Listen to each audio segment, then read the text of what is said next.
I stood in Bryce's office, trying to process his words. Pack your things. Your position has been eliminated. The termination hit me like a physical shock, though I'd been expecting it for days. 1 week after Verity's funeral, and here I was, being fired. The timing wasn't coincidental. I kept my expression perfectly neutral, despite the storm raging inside. I understand. We'll need all client information transferred immediately, he continued, sliding a folder across his desk, especially any contacts you've been handling directly. I nodded, accepting the folder without opening it. Of course. And, he added, leaning forward with poorly concealed urgency, we'll need details about the West Coast accounts. Verity mentioned them before her. Unfortunate passing. That's when I knew. They had no idea she'd officially transferred the entire 1.2 million portfolio to me 3 days before her heart attack. No idea I'd already quietly resigned via certified mail that morning. I'll gather everything, I promised with a pleasant smile. Bryce seemed almost disappointed by my calm reaction. He'd expected tears, perhaps begging. Instead, he got professionalism that clearly unsettled him. You have until the end of the day, he said, dismissing me with a wave. I walked out of his office, past curious stares of colleagues who'd clearly been speculating about my closed-door meeting. Some looked away quickly, guilty about already knowing my fate. Others watched with barely concealed satisfaction. One less competitor on the corporate ladder. At my desk, I began methodically packing my few personal items into a small cardboard box the HR department had already provided. How considerate of them to have it ready. Nell from accounting approached, her voice lowered. Is it true? They're letting you go? Apparently my position has been eliminated, I replied, carefully wrapping the small crystal paperweight Verity had given me for my 3-year anniversary with the company. That's ridiculous. You brought in that huge Coastal Solutions account just last month. I shrugged. Business decisions rarely make sense from the outside. What I didn't say. This was exactly what Verity had predicted. Exactly what we had planned for. 6 months earlier, Verity had called me into her office late one evening. Everyone else had gone home, leaving the floor quiet except for the distant hum of the cleaning crew's vacuum. Kenna, she said as I entered, close the door. I did as instructed, settling into the chair across from her desk. Verity pushed aside her computer monitor and slid a glass of water toward me. I've been watching you outperform everyone for 3 years, she said, her direct gaze as intense as ever. Yet they keep passing you over for promotion. I sipped the water silently. 5 years at the company, and despite bringing in more new business than anyone, I remained stuck while less qualified men climbed upward. The executive team has a particular vision, she continued, choosing her words carefully. And apparently, we don't fit it. What she didn't say, but we both understood. The all-male leadership team maintained their positions through an intricate network of favoritism. My boss had hit the glass ceiling so hard, she'd stopped trying to break through. I'm dying, she stated flatly. Cancer. 6 months, maybe less. I nearly choked on my water, setting the glass down with a shaking hand. When I'm gone, they'll carve up my client relationships like vultures. Unless, she outlined her plan, she would gradually introduce me to her most valuable clients, the West Coast portfolio worth $1.2 million in annual contracts. But officially, these meetings would appear as routine support work. They're watching the big accounts, she explained, not the scattered smaller ones that collectively matter most. For months, we worked together in plain sight. I met with creative entrepreneurs, boutique manufacturers, and innovative startups all along the coast. Verity introduced me as her right hand. The clients trusted her judgment. Meanwhile, at the office, the whispers began. Spending an awful lot of time with Verity, one colleague remarked loudly as I passed the break room. Probably fishing for that promotion, another responded with a snort. My immediate supervisor, Bryce, began requesting unusual reports, asking pointed questions about client meetings. I provided just enough information to satisfy without revealing our true activities. 2 weeks before she died, Verity finalized the paperwork. Legal transfer of client relationships, properly notarized. She even paid the transfer fees from her personal account. They'll come for you after I'm gone, she warned. Be ready. The day she died, I cried genuine tears. She'd become more than a mentor, but beneath my grief, her plan was already in motion. At her funeral, the executive team performed their sorrow beautifully. Bryce placed his hand on my shoulder, his touch uncomfortable and unwelcome. "Such a loss," he said. "We'll need to discuss transitioning her accounts soon." I nodded, eyes downcast. Whatever the company needs. That evening, I received a text from the CEO. "Meeting tomorrow. Bring complete client list." I stayed up all night preparing 2 sets of documents. One included every client except those in the West Coast portfolio. The other was my resignation letter, effective immediately. With 2 weeks' notice, I wouldn't be required to work. The CEO glanced at my incomplete list during our morning meeting. "Where are the West Coast accounts?" "I'm not familiar with those," I said, expression neutral. "She handled them personally." His face tightened. "Search her files. We need those clients." For a week, I pretended to search while secretly meeting with my inherited clients. Every evening, Bryce would demand updates. Every morning, I'd report finding nothing. The company grew desperate. The quarterly projections looked bleak without those accounts. The executive team huddled in closed-door meetings. Then came my termination. Bryce barely contained his satisfaction, assuming I'd be devastated. Now, as I placed the last of my belongings in the box, Nell touched my arm. "What will you do now?" I smiled. "I have some ideas. If you're enjoying this story so far and want to know what happens next, hit that like button and subscribe to the channel. I promise Kenna's journey is just getting started, and you won't want to miss what's coming next. Drop a comment with what you think she should do after being fired like this. My name is Kenna Ellis, and until today, I was a senior account manager at one of the most prestigious firms in the city. Not the most glamorous title, but I made it work. I'm 32, single by choice, and determined in ways that often made my colleagues uncomfortable. Growing up in a small coastal town taught me patience. Watching my mother run a small shop while raising 2 kids alone taught me resourcefulness. 4 years at State College on scholarships taught me perseverance. And 5 years at this company taught me that playing by the rules was a luxury reserved for those who made them. Verity recognized that in me from the beginning. While other executives saw a quiet worker who followed directions, she saw the calculations behind my eyes. The first time she called me into her office, I thought I was being reprimanded. Instead, she asked what I thought about a proposal the team had celebrated that morning.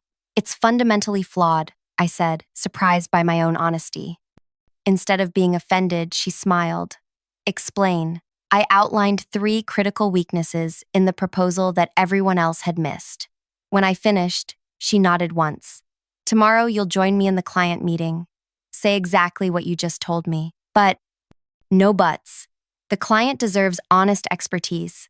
That's what we're paid for." The next day, the client thanked us for our candor and signed a larger contract than originally proposed, specifically requesting that I be involved in implementation. That was the beginning of our working relationship. Verity became my mentor, though neither of us ever used that term. She pushed me, challenged me, and trusted me with increasingly important responsibilities. When I generated a 30% increase in my portfolio's revenue while others struggled to maintain their numbers, I expected recognition. Instead, Bryce was promoted to team lead, despite his mediocre performance. "You have to play their game," a female colleague advised. "Laugh at their jokes, join their happy hours, make them comfortable." I tried, briefly. Spent evenings nursing drinks I didn't want, listening to stories that weren't funny, pretending to be interested in golf tournaments I couldn't care less about. It made no difference. When the next promotion went to Quinn, who'd been with the company half as long as me, Verity called me into her office again. "Stop trying to be one of them," she said. "They've already decided who you are." "Which is a threat," I laughed. "I'm not threatening anyone." "You outperform them consistently without playing their games. That's the most threatening thing you could do." She was right, of course. My results spoke for themselves, but numbers couldn't overcome the invisible barriers. I watched as male colleagues took credit for my ideas in meetings, interrupting me only to restate exactly what I'd just said to nods of approval. I endured clients addressing questions to junior male colleagues instead of me, despite my seniority. And through it all, I kept breaking records, bringing in business, making the company money they happily accepted while denying me advancement. Verity understood. As the only female executive, she'd fought the same battles for decades. She'd reached a level of success that demanded respect, but never acceptance. I watched her navigate board meetings where her suggestions were ignored until a male colleague repeated them. I saw her excluded from golf outings where real decisions were made. "Don't make my mistakes," she told me once. I waited for them to recognize my value. Don't wait. But I wasn't sure what the alternative was until the day she told me about her diagnosis: stage 4 pancreatic cancer. 6 months at best. She'd kept it secret from everyone except her doctor and now me. "Why tell me?" I asked, still processing the shock. "Because I need your help," she replied, "and because you deserve better than what they'll give you when I'm gone." Her plan was both simple and daring. The West Coast portfolio consisted of 23 clients she'd personally cultivated over 15 years. Small to mid-sized businesses that collectively generated $1.2 million in annual revenue. Not the flashiest accounts that executives bragged about at quarterly meetings, but steady, loyal clients who valued personal attention. "These relationships are built on trust," she explained. "When I'm gone, the company will distribute them among the team leads who have no relationship with these clients. Half will leave within a year." "What do you want me to do?" I asked. "I want you to inherit them." The next day began our careful choreography. Verity started introducing me to these clients as her trusted associate. We traveled to meetings together, her teaching me each client's history, preferences, and pain points. To the company, it looked like she was finally delegating some of her workload due to health issues she'd vaguely mentioned. In reality, she was transferring her most valuable asset to me: client trust. Zara, from the boutique tech startup, immediately liked me. "Verity never brings anyone to our meetings. You must be special." "Kenna sees things others miss," Verity said simply. Mateo, whose sustainable packaging company was growing rapidly, was more direct. "Are you taking over for Verity?" "Just supporting for now," I replied, following our agreed script. "Good. I hate repeating myself to new people." By the 3rd month, I knew every client's business almost as well as Verity did. By the 4th month, some were calling me directly instead of her. By the 5th month, we were ready for the legal part. "Everything must be documented properly," Verity insisted. "They'll fight you otherwise." We met with her personal attorney, not the company's legal team. Papers were drawn up, signatures notarized, client permissions obtained. One by one, the accounts were officially transferred to me as the primary contact. The company remained oblivious, focused on larger accounts and quarterly projections. When Verity began coming to the office less frequently, citing medical appointments, no one questioned my increased client meetings. They assumed I was covering temporarily. Only Bryce seemed suspicious, demanding increasingly detailed reports. "The executive team needs visibility into these accounts," he insisted. I provided surface-level information, nothing that revealed the depth of my new relationships with these clients. Verity had warned me about him specifically. "Bryce has been trying to get his hands on my portfolio for years," she'd said. "He knows those clients represent security, stability." 2 weeks before her death, Verity invited me to her home. I'd never been there before and was surprised by its modest size and practical furnishings. No extravagance despite her executive salary. "I live within my means," she explained, noticing my expression. "Financial independence gives you options. Remember that." On her dining table lay the final documents: official transfer of client relationships to me personally, not to the company, all properly executed. "Is this even legal?" I asked, stunned by the comprehensiveness of the paperwork. "Completely. I'm transferring relationships I built, not company property. The distinction matters." She slid the papers toward me. "Keep these somewhere safe, away from your home and office." I arranged for a safety deposit box that afternoon. "They'll come for you after I'm gone," she warned, her voice weaker than I'd ever heard it. "Be ready." 3 days later, her assistant called me in tears. Verity had suffered a heart attack in her sleep. She was gone. The company's response was swift: a tasteful email announcement. a donation to cancer research in her name. A team meeting where the CEO spoke about her contributions before quickly pivoting to moving forward and maintaining client relationships during this transition. At her funeral, I stood apart from my colleagues, watching their performance of grief. The CEO gave a polished eulogy that somehow managed to make Verity's achievements sound like they belonged to the company. Bryce approached me afterward, his expression sympathetic while his eyes remained cold. "Such a loss," he said. "We'll need to discuss transitioning her accounts soon." I nodded, eyes downcast. Whatever the company needs. That evening came the CEO's text, demanding the complete client list. The next morning, I provided the incomplete version, omitting all 23 West Coast clients. "Where are the West Coast accounts?" he demanded, frowning at the list. "I'm not familiar with those," I lied smoothly. "She handled them personally." His face tightened. "Search her files. We need those clients." For the next week, I performed a thorough search of Verity's office, finding nothing because there was nothing to find. She'd been methodical in removing any trace of these particular client relationships. Meanwhile, I used my lunch breaks and evenings to meet with my new clients, reassuring them during this transition. Every single one expressed sadness at Verity's passing. Most added how relieved they were to still have me.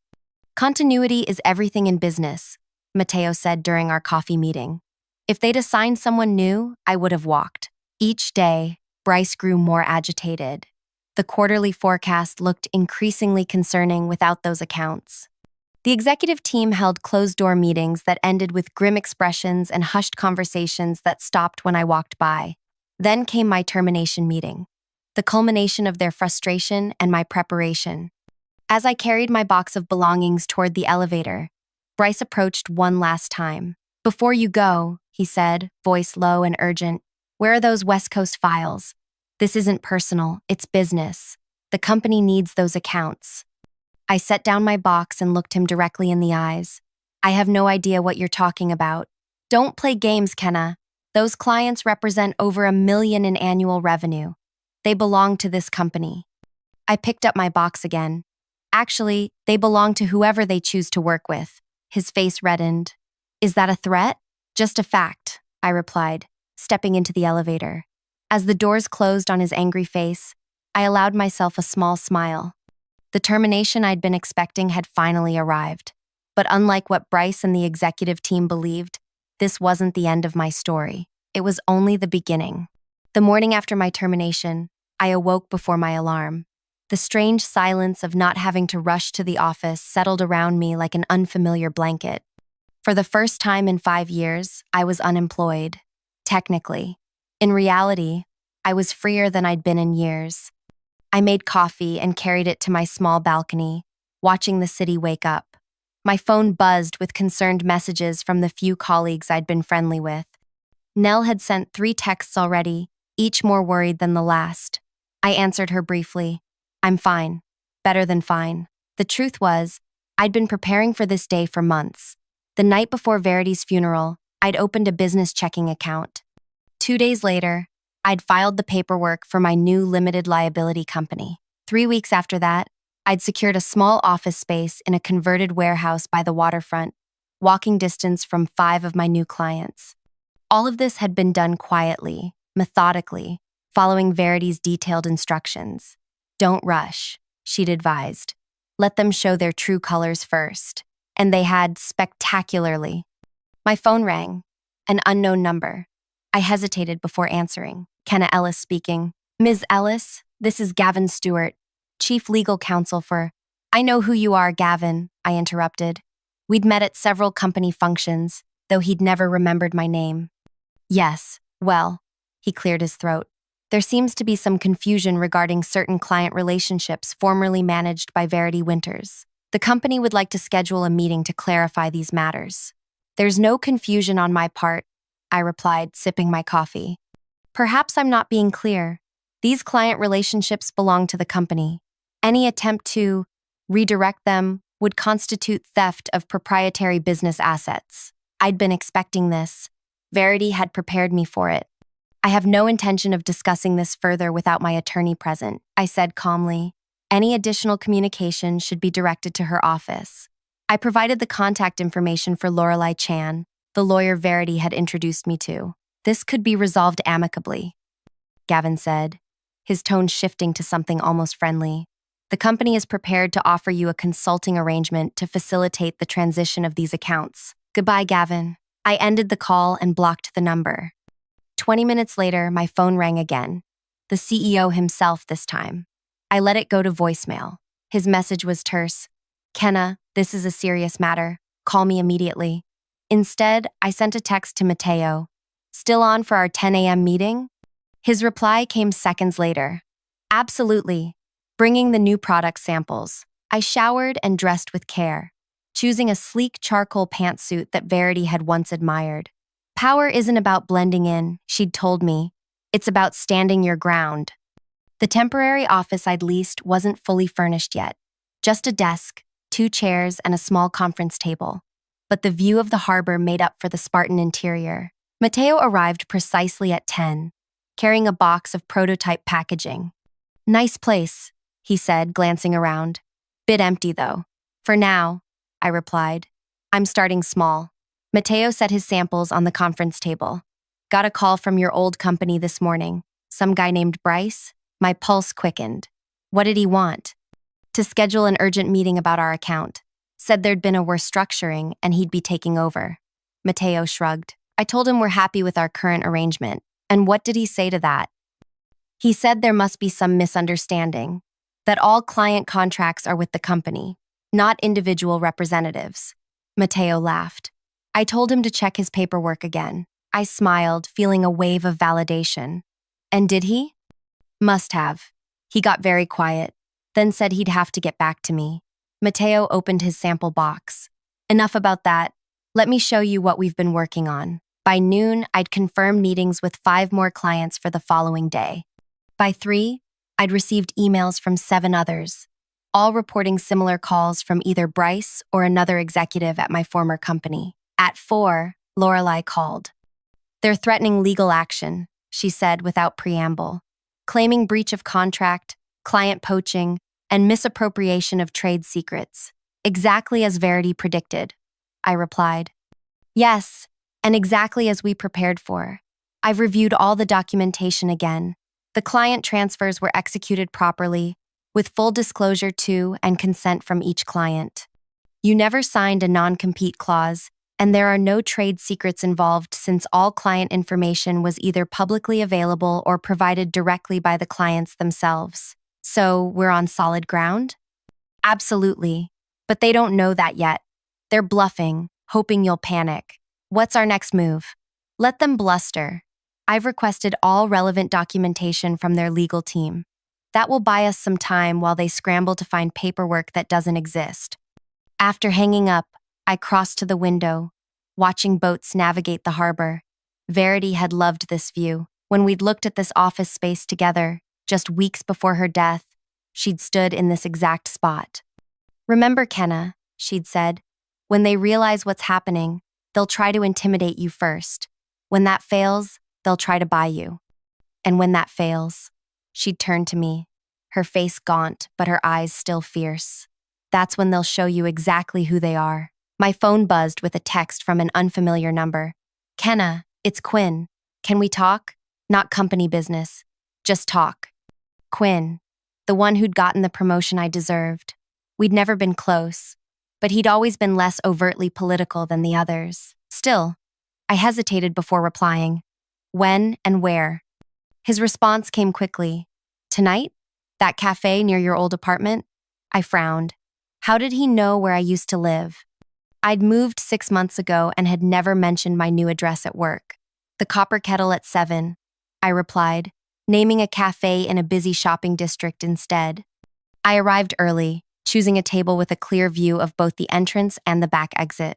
Quinn walked in at exactly 7, scanning the room until he spotted me. He looked tired, the usual confidence in his stride missing. Thanks for meeting me, he said, sliding into the chair opposite mine. What's this about, Quinn? He ordered coffee before speaking again. Things are crazy at the office. The executive team is in complete meltdown mode, and that concerns me how? They're saying you stole clients, that you and Verity conspired to defraud the company. He leaned forward. They're building a case against you. There is no case. They've pulled 5 years of emails, looking for evidence. They're interviewing everyone who worked with you, asking if you ever discussed taking clients.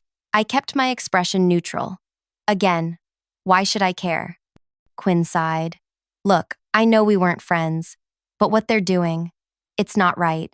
They're trying to destroy you professionally. Why are you telling me this? He stared into his coffee for a long moment. Because Verity once did something similar for me, warned me when they were setting me up to fail. This was unexpected. Quinn had always seemed like one of them. Ambitious, political, willing to play the game. I owe her, he continued. And by extension, you. What exactly are they planning? They're contacting every client, claiming you misrepresented your authority to transfer the accounts. They're offering steep discounts to maintain relationships.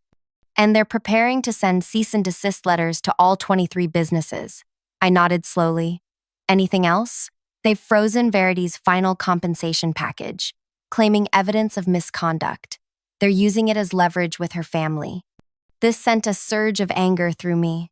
Verity's sister had 2 children in college. That money was meant for them. Thank you for telling me, I said finally. Quinn hesitated. There's one more thing. They've offered me a bonus, a significant one, to provide evidence against you. And will you? There isn't any evidence to provide. He stood to leave. I never saw this meeting happening. Neither did you. After he left, I sat alone, processing this new information. They were more desperate than I'd anticipated. Targeting Verity's family crossed a line I hadn't expected even them to cross. I called Lorelai again. They're freezing Verity's final compensation, I said when she answered. I just heard from her sister's attorney, Lorelai confirmed. They're claiming evidence of breach of fiduciary duty. Can they do that? They can try. It won't hold up, but it could tie up the funds for months. That's exactly what they want. Her sister needs that money now. I know, I'm working on it. I ended the call and headed home, my mind racing. This wasn't just about me anymore. They were punishing Verity's family to get to me. The knowledge sat like a stone in my stomach. The next morning, I received an email from the CEO himself, requesting a private meeting to resolve our differences amicably. I forwarded it to Lorelai without responding. Her reply was swift. They're getting desperate. The legal threats aren't working, so now they're trying diplomacy. Stick to the plan. The plan. Verity's plan, now mine. A careful sequence of events designed to give me maximum leverage when the time came. We were still in the early stages, but already the company was reacting exactly as she'd predicted. By the end of the week, all 23 clients had confirmed they were staying with me. My phone had been blocked from receiving calls from the company's main numbers, and Lorelai was handling all legal communication. The initial panic had faded, replaced by a steady determination. I spent my days meeting with clients, setting up proper workspace, and establishing the foundation of my new business. Evenings were devoted to strategic planning. I slept better than I had in years. Then came the first real complication. Zara called on Friday afternoon, her voice tight with stress. Kenna, we have a situation. Your former employer is telling our investors that our contract transfer was illegitimate. They're claiming it could invalidate our entire financing round. My grip on the phone tightened. That's completely false. I know that, but our lead investor is spooked. They're talking about pulling out unless this gets resolved. Zara's startup had just secured crucial second-round funding. Losing that would be devastating. Give me your investor's contact information, I said. I'll have Lorelai reach out directly. There's more, Zara continued. They've offered to cut our service fees by 40% if we come back. That's hard to ignore in our position.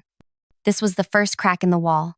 If Zara went back, others might follow. I understand, I said carefully. That's a significant discount. But we don't want to leave you, she added quickly. You and Verity have been there from the beginning. We trust you. Let me see what I can do, I promised. After hanging up, I paced my small office. This was an escalation I hadn't fully prepared for. They were targeting the most vulnerable clients first, the startups with investor pressure and tight budgets. I called Lorelai again, explaining the situation. They're playing hardball, she agreed. But so can we. How? I can't match a 40% discount. I don't have the resources they do. No, but you have something they don't. I could hear the smile in her voice. You have Verity's contingency plan, I think. The next morning, I invited Zara to my office. When she arrived, Lorelei was already there, along with a man I'd never met, tall, silver-haired, with the confident bearing of someone used to being in charge. Zara, this is Ambrose Tanner, I said, Verity's former mentor and the founder of her first investment group. Zara's eyes widened. Ambrose Tanner was something of a legend in startup circles, an early investor in dozens of now successful companies. Miss Daswani, he said, extending his hand. Verity spoke highly of your innovation. Mr. Tanner, she stammered. I had no idea you were involved with Kenna's company. I wasn't, until yesterday, he replied, glancing at me. But Verity asked me to keep an eye on certain situations that might arise after her passing. Your current predicament qualifies.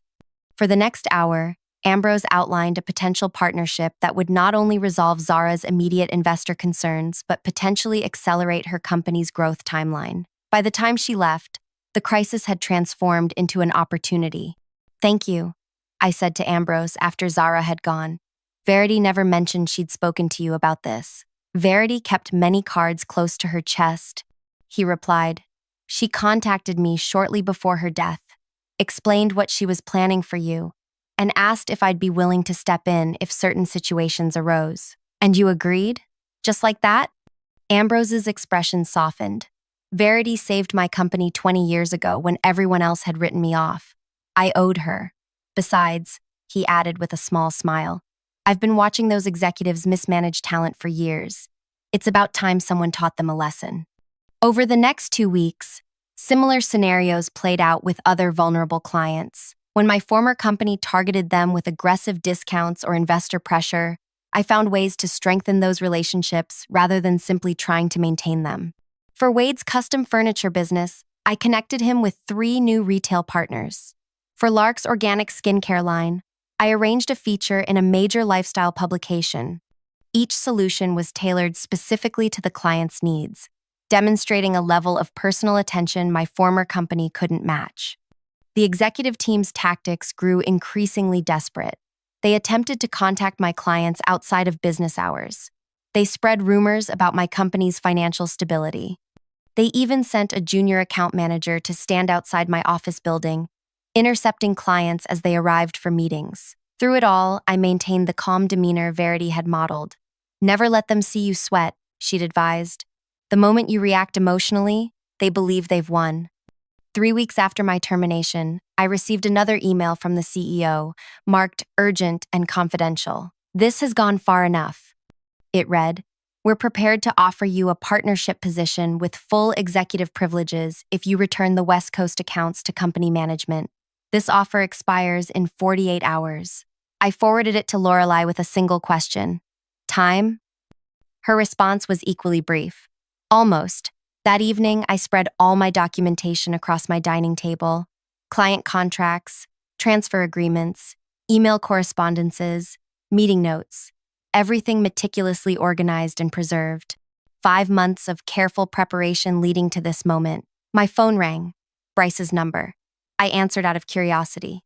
The CEO's offer is genuine, he said without greeting. Full partnership. Corner office. Executive compensation package. Sounds generous, I replied. It's more than generous, it's unprecedented. And what would my role be in this partnership? He hesitated. Strategic client management, meaning I'd bring back the West Coast accounts but wouldn't actually manage them. Details would be negotiated, of course. Of course, I echoed. And you? What's your role in this arrangement?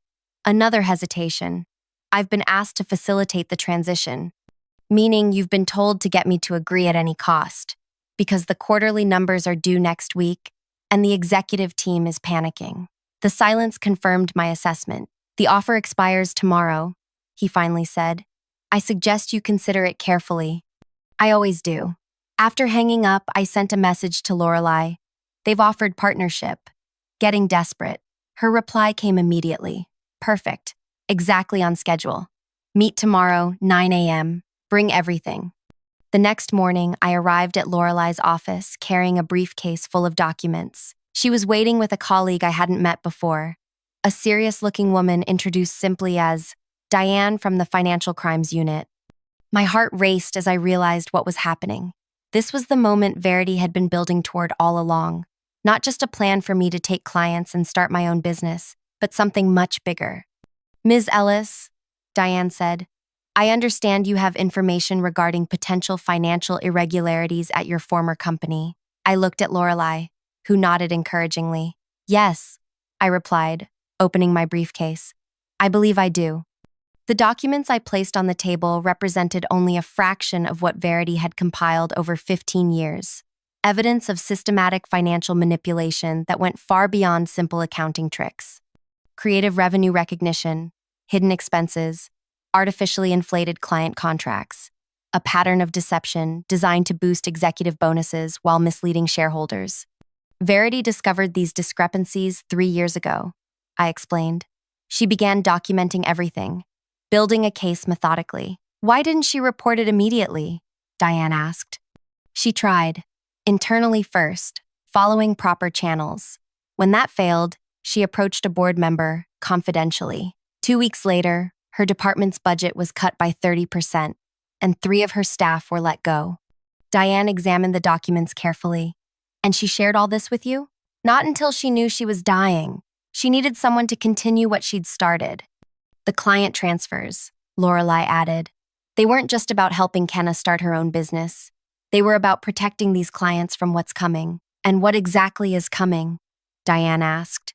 I pulled out the final document, a detailed analysis showing the company had been systematically overcharging clients while under-delivering services, using complex contract language to disguise the practice.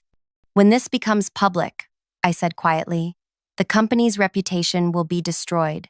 Verity wanted her clients protected before that happened. Diane gathered the documents carefully. This will take time to verify. Of course, I agreed. Verity understood that too. That's why she was so methodical in her documentation. As Diane left with the evidence, Lorelai turned to me with an approving nod. You've done exactly what Verity hoped you would. Maintained your composure, followed the plan, and delivered the final piece exactly when needed. So what happens now? I asked. Now we wait, but not for long. I left Lorelai's office feeling lighter somehow, as if a weight I'd been carrying had finally been set down.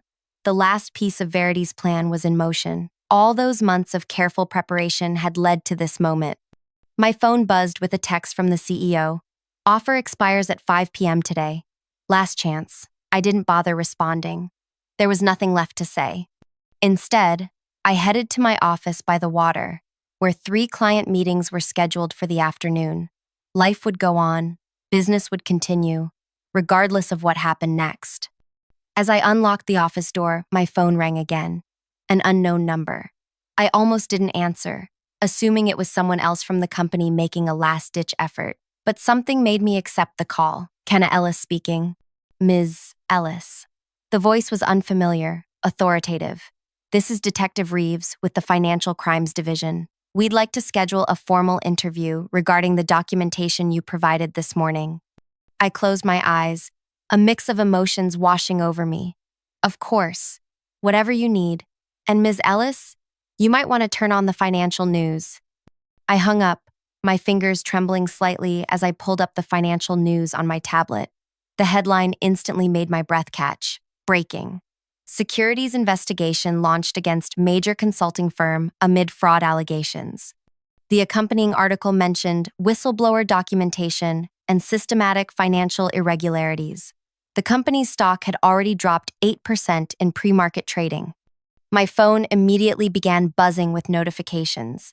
Clients texting to confirm their meetings were still on, Nell asking if I'd seen the news, and a final message from the CEO. What have you done? I set the tablet down and took a deep breath. This was the culmination of Verity's plan. Not just client transfers and my new business, but justice. The kind that couldn't be negotiated away or buried under legal threats. As the morning progressed, the news grew more detailed. Trading of the company's stock was temporarily halted after it plunged 20%, Financial analysts were dissecting the allegations. Former clients were being interviewed about their experiences. By noon, the first executives were being photographed leaving the building with security escorts. By 2, the board had announced an emergency meeting. By 4, Bryce and 3 others had been placed on administrative leave pending investigation. Through it all, I conducted my client meetings as scheduled, though everyone wanted to discuss the breaking news. "Did you know?" Mateo asked during our afternoon conference call. "Let's focus on your upcoming product launch," I replied, neither confirming nor denying. That evening, Lorelei called. "The SEC has requested formal interviews with 17 current and former employees. Your name is at the top of the list." I assumed it would be. "They've also frozen all executive bonuses and compensation packages from the past 3 years." I thought of Verity's sister and her college-aged children. What about posthumous benefits? Will Verity's family still get frozen out? Actually, no. I've already confirmed her final compensation package is being processed separately due to special circumstances. Apparently, no one wants to appear to be punishing a deceased whistleblower's family right now. I smiled, feeling a weight lift. Good. That's what matters most. "There's something else," Lorelei added. "They found Verity's original report from 3 years ago. The one that was supposedly lost when she first tried to report the irregularities internally. It was buried in a restricted executive file server.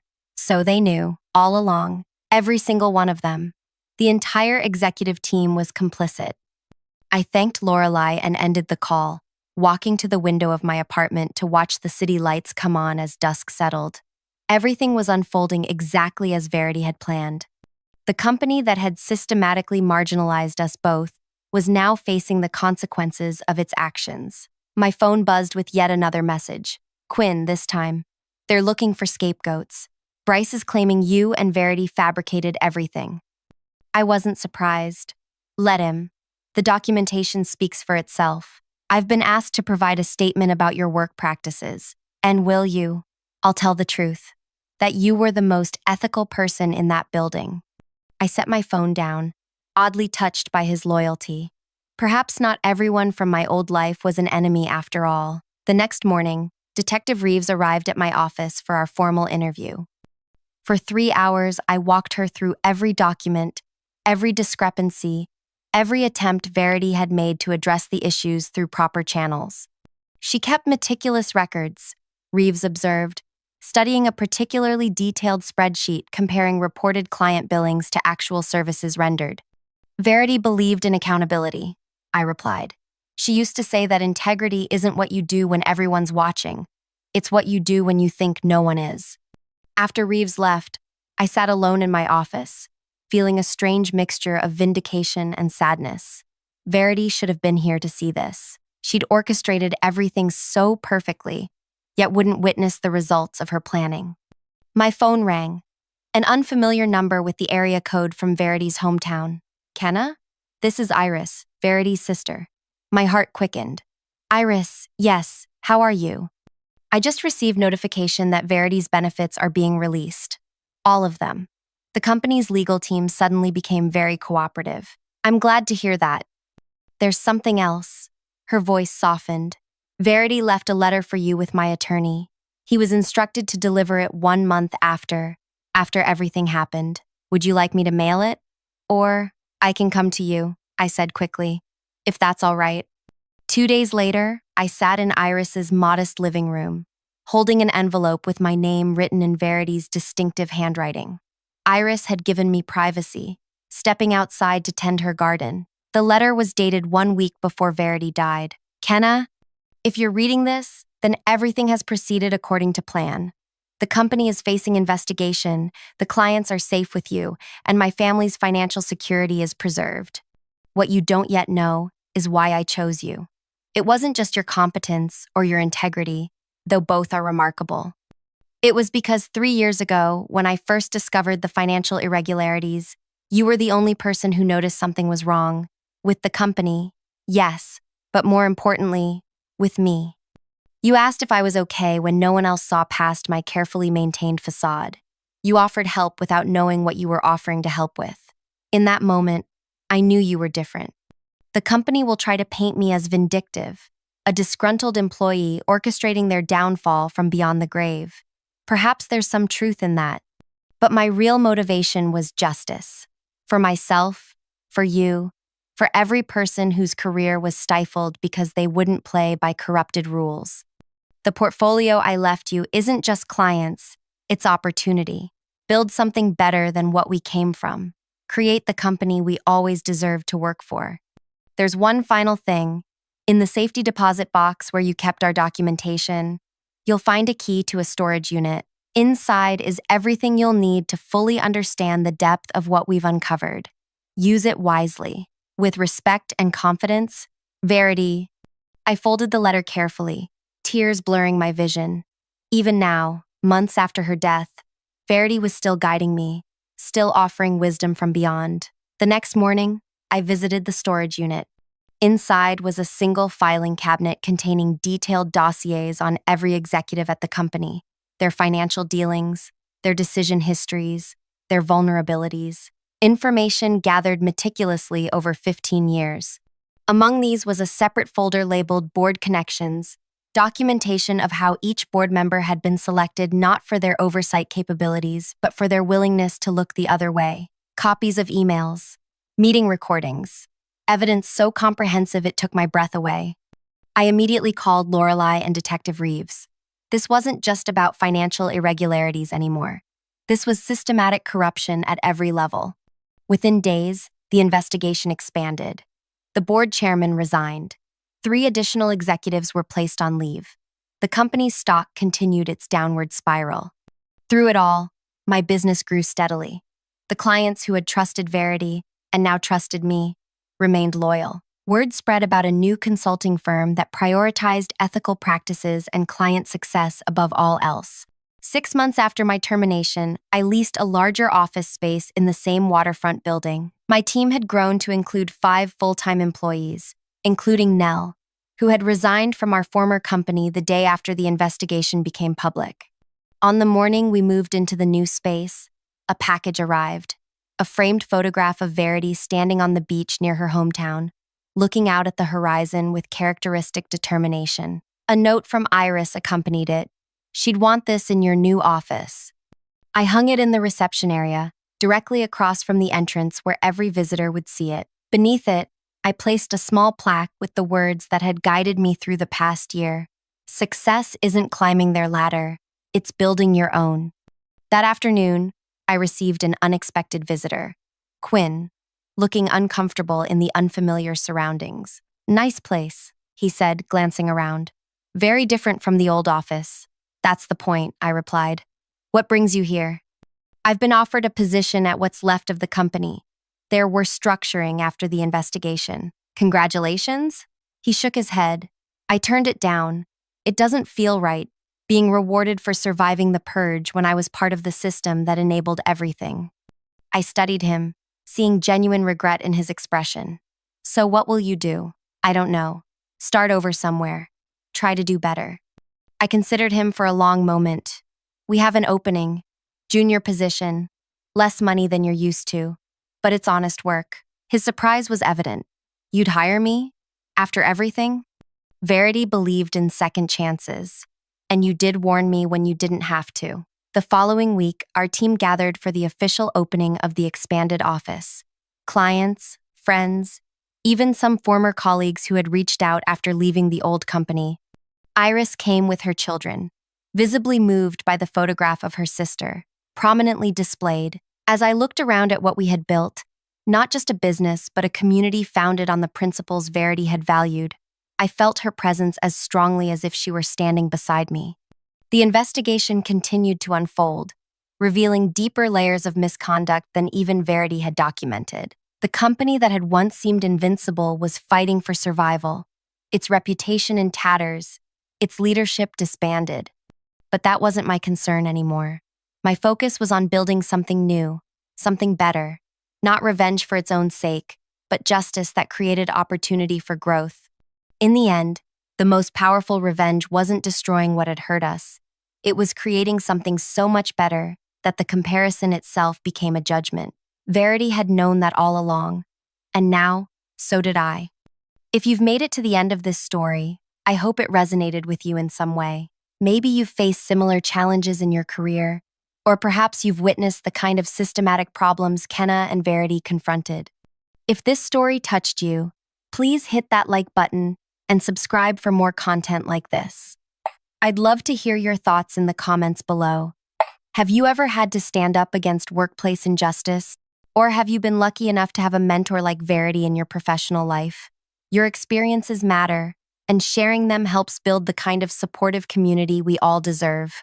Thanks for listening. The metrics speak for themselves, Iris, Tucker said, leaning back in his chair with manufactured casualness. 3 clients have expressed concerns about your communication style. I sat perfectly still across from him in the glass-walled conference room where he'd summoned me without warning. My presentation materials for our biggest account lay forgotten on the table between us. Which clients? I asked, keeping my voice level despite the heat crawling up my neck. Tucker smiled that particular smile, the one that transforms his boyish face into something harder. That's confidential feedback, but the pattern is clear. You bite back too much in meetings. You challenge ideas too aggressively. You make people uncomfortable. The accusations stung with precision. After 4 years as the lead strategic analyst at this firm, after single-handedly saving the Reynolds account and tripling our healthcare portfolio, this was apparently my crime, refusing to package truth in pretty wrapping paper. I've never received this feedback directly,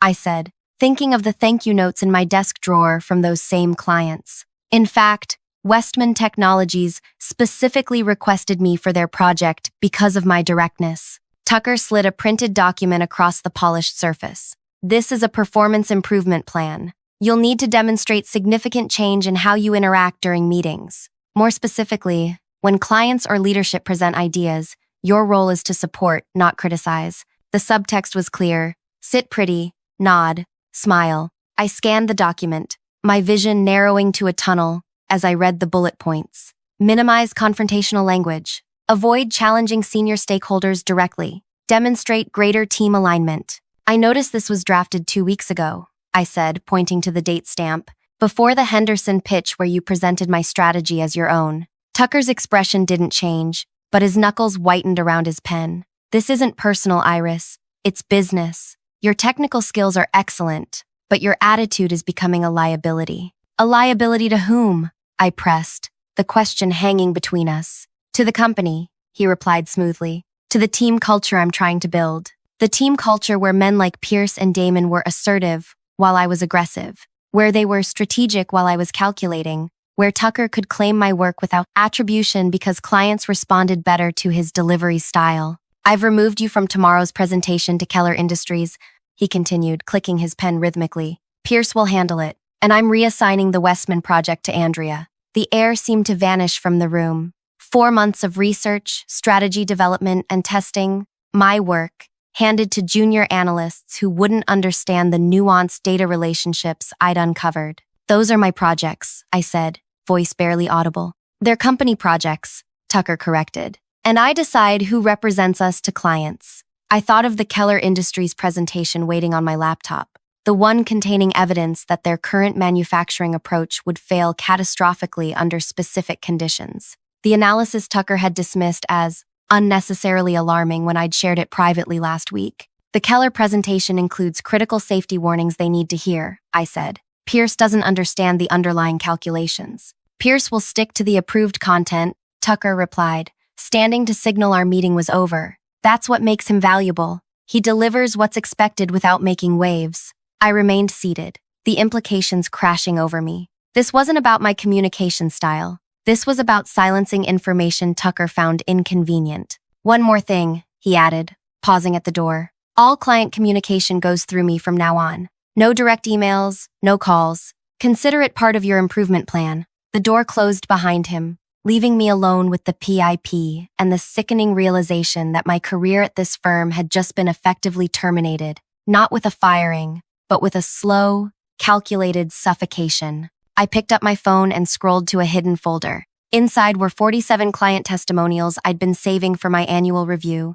12 industry awards our team had won based on my strategies, and most importantly, the acquisition offer I'd received last month from our biggest competitor. Tucker had made a critical miscalculation. He thought I was fighting to be heard, I was way past that. If you're following this story, hit that like button and subscribe. Trust me, what happens next is going to make you question everything you think you know about professional feedback. Comment below if you've ever been told to tone yourself down at work. I want to hear your stories while I comment. Share how I transformed mine. My name is Iris Lawton, and until that meeting, I'd been the quiet powerhouse behind 4 years of record growth at Premier Strategy Group.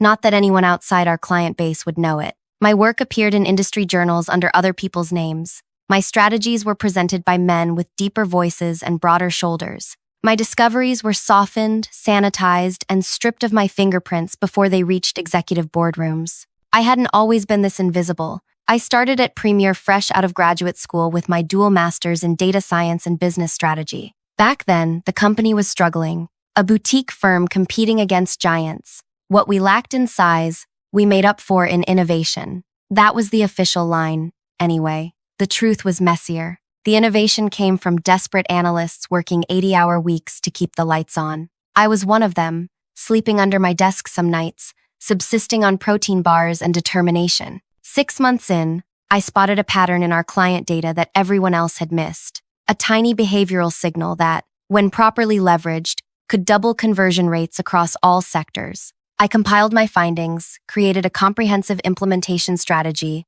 and presented it at the weekly team meeting. The room fell silent when I finished. Then Tucker, who'd been with the company just 2 years longer than me, asked a single question. "Did you validate this against historical data?" 3 years worth, I replied, sliding the supplemental analysis across the table. The pattern holds across all client categories. It's statistically significant at p less than 0.001. Tucker studied the numbers, his expression unreadable. Then he looked up with newfound respect. "Good work, Iris. Really good. Let me refine this a bit and take it upstairs." I didn't understand what refine meant until 2 weeks later, when the CEO announced a revolutionary new approach to client engagement, developed by Tucker Hamilton, our rising star. The strategy was mine, verbatim, down to the implementation timeline I'd created. I should have left then. That's what I tell myself now. But instead, I convinced myself it was a fluke, a misunderstanding, perhaps even necessary politics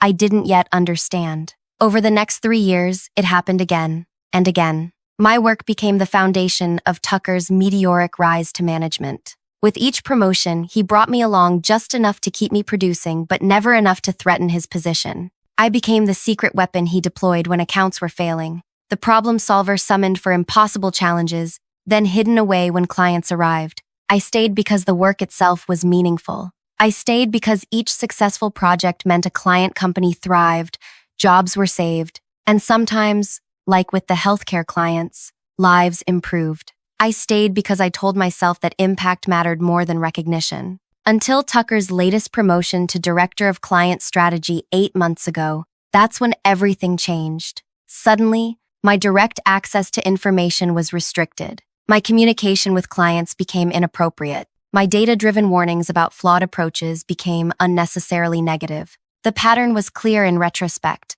Tucker had needed my capabilities when we were peers. As my superior, he needed my silence. The Keller Industries presentation was the breaking point. Their new manufacturing process contained a fundamental flaw that my models predicted would cause catastrophic failure within 18 months. When I brought this to Tucker's attention privately, showing him the simulations and risk assessments, he dismissed it outright. "These are theoretical edge cases," he said, barely glancing at my analysis. "Raising these concerns will just make them nervous about working with us." "These aren't edge cases," I insisted. "Under normal operating conditions, their system will fail. People could get hurt." Tucker's expression had hardened then, in a way I should have recognized as dangerous. "Your job is to help them optimize their business, not play safety inspector. I've made the decision. We're proceeding with the positive assessment." Now, sitting alone in the conference room with my career effectively ended, I realized what I should have seen long ago.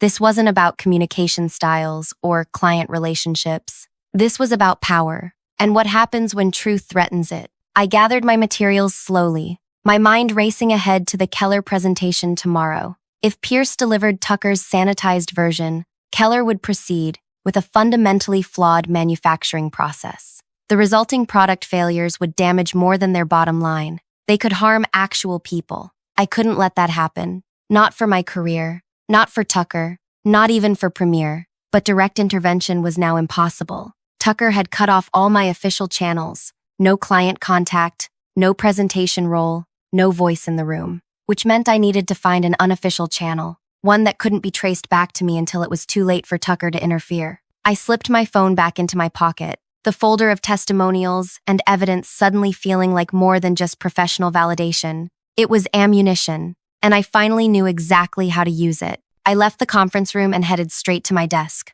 My movements deliberate, unhurried. Anyone watching would see a woman calmly returning to work after a routine meeting. No one would notice my racing pulse or the calculations already forming in my mind. My cubicle sat in the corner of the open floor plan, partially hidden by a structural column, a location I'd once resented but now appreciated for its privacy. I slipped into my chair and turned to my computer, angling the screen away from passing eyes. The Keller Industries presentation was scheduled for 10 a.m. tomorrow. Pierce would be delivering Tucker's sanitized version that omitted my critical findings about their manufacturing process. I had less than 24 hours to ensure the truth reached the right people without destroying my own career in the process. Rough meeting? I looked up to find Margot from HR standing beside my desk, her expression sympathetic. Margot had been with Premiere since the beginning, outlasting 3 CEOs and countless reorganizations. Nothing happened at the company without her knowing.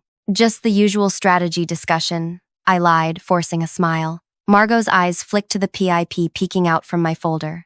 Looks more serious than that. I hesitated, weighing my options. Margot wasn't just HR, she was the institutional memory of Premiere. She had seen careers rise and fall, had witnessed the transformation from struggling startup to industry player. Tucker thinks I'm too direct in meetings, I said finally. Apparently, clients have complained. Which clients? Margot asked, echoing my earlier question to Tucker. That's confidential, apparently. Margot's lips thinned. I see. Something in her tone made me look closer. There was knowledge there, and perhaps an ally.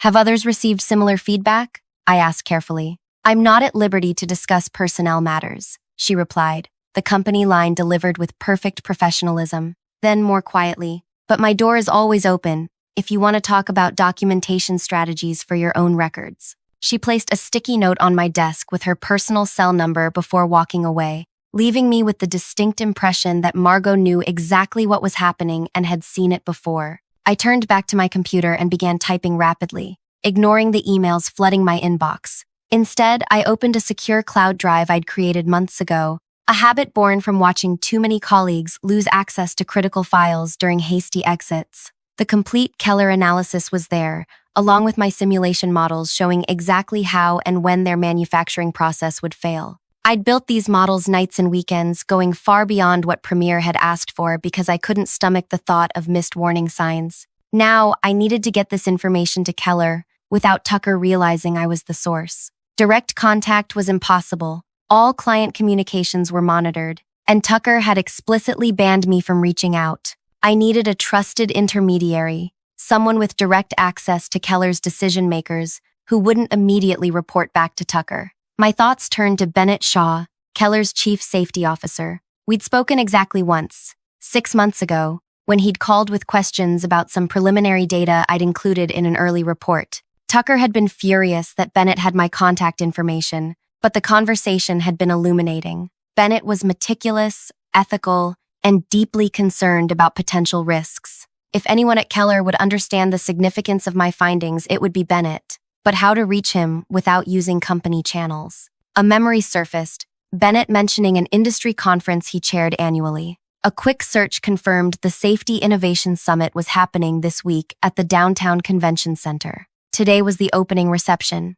I checked the time, 4:17 p.m. The reception started at 6. I began gathering my things, moving with practiced efficiency. As I slipped my laptop into my bag, Damon from the analytics team appeared, leaning against my cubicle wall with his characteristic smirk. Leaving early? That's not like you, Iris the tireless. Damon had joined Premiere 8 months ago, recruited directly by Tucker. He had half my experience, but twice my confidence, a combination that had quickly made him Tucker's favorite. Doctor's appointment, I said, not bothering to elaborate. Too bad. Tucker wants everyone here late tonight, prepping for the Keller presentation. Said it's all hands on deck. His expression suggested he knew perfectly well I'd been removed from the project. Pierce is nervous about stepping in last minute, almost like he doesn't fully understand the material. I'm sure you'll manage, I replied, slinging my bag over my shoulder. After all, Tucker says the technical details aren't what's important. It's the delivery that matters.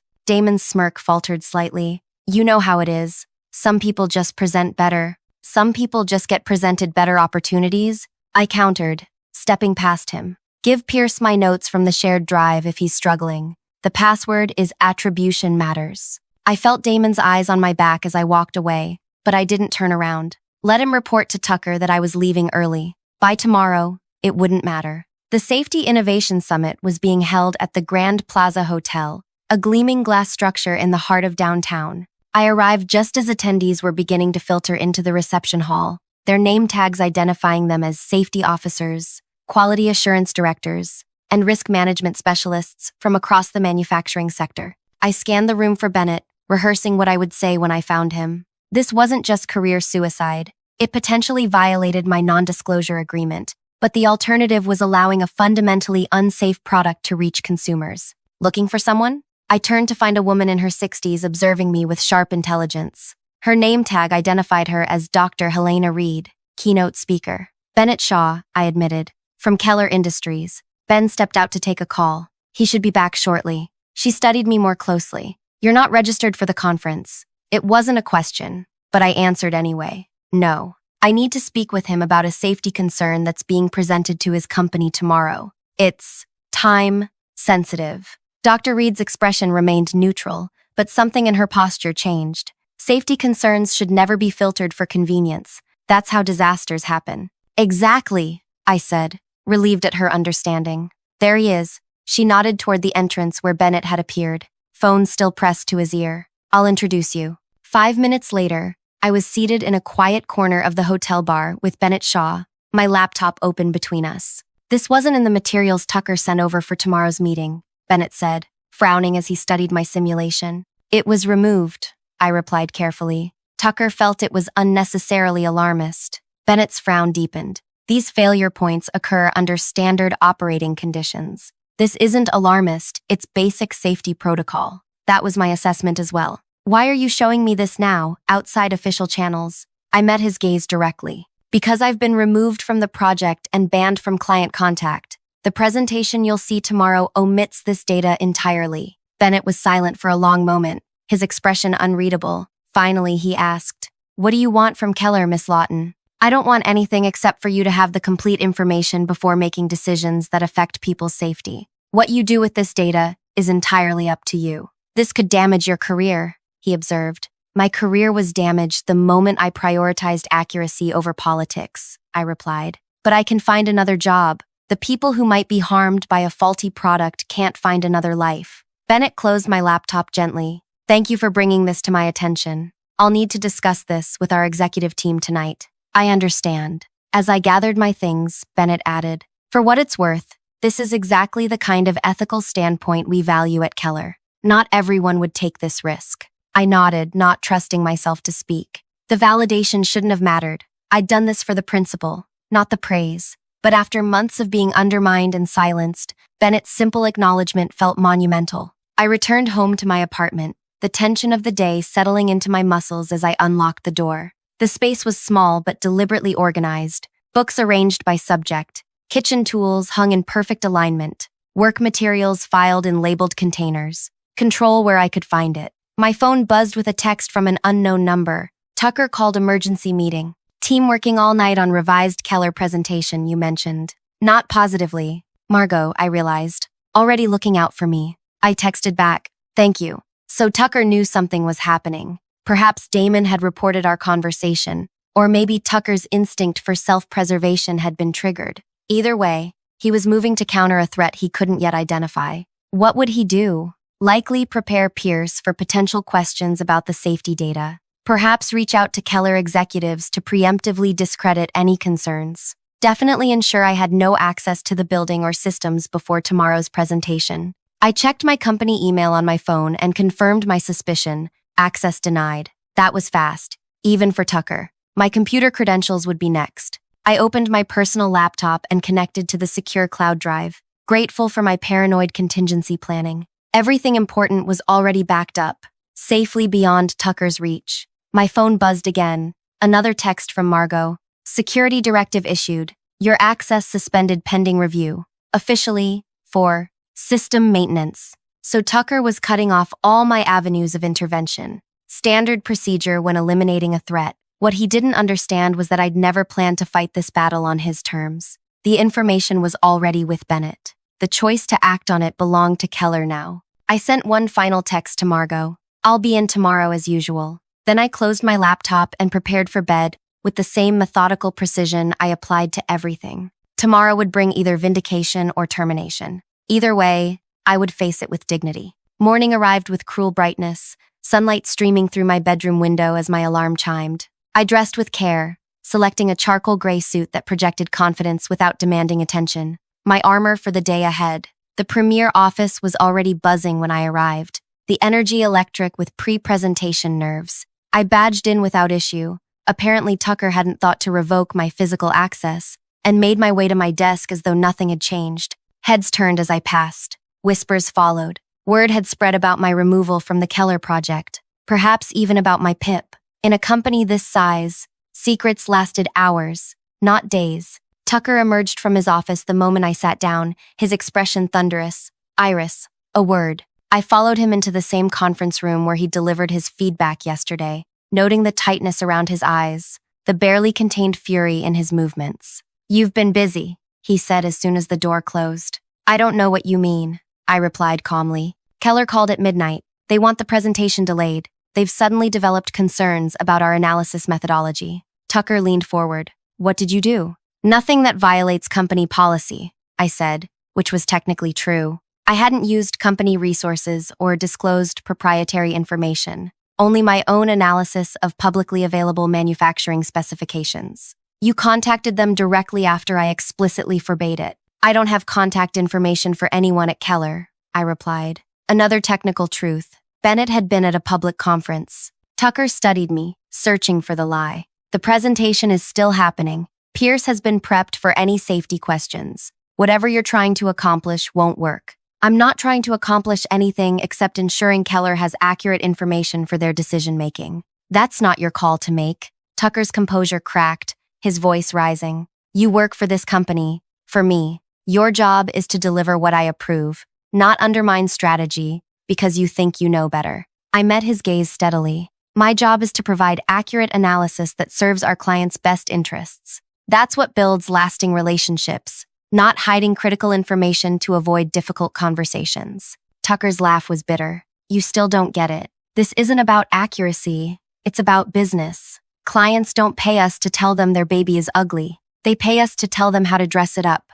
Keller isn't paying us to evaluate their baby's appearance. They're paying us to ensure their manufacturing process won't create products that harm people. The conference room door opened before Tucker could respond. Andrea, his assistant, appeared with panic in her eyes. They're here, she said. All of them. Who's here? Tucker demanded. Keller. Not just the project team, their entire executive leadership, CEO, CFO, Chief Safety Officer. They're all in the main conference room, and they're asking for Iris. Tucker's face drained of color. Why would they ask for Iris? Andrea shook her head. They wouldn't say, but the CEO looks serious, and they brought their legal counsel. Tucker straightened his tie, the gears visibly turning behind his eyes. Tell them I'll be right there with the project lead. They specifically asked for Iris, Andrea repeated, by name. Tucker's gaze snapped to me, accusation written in every line of his face. What did you tell them? The truth, I said simply. The walk to the main conference room felt like a dream sequence,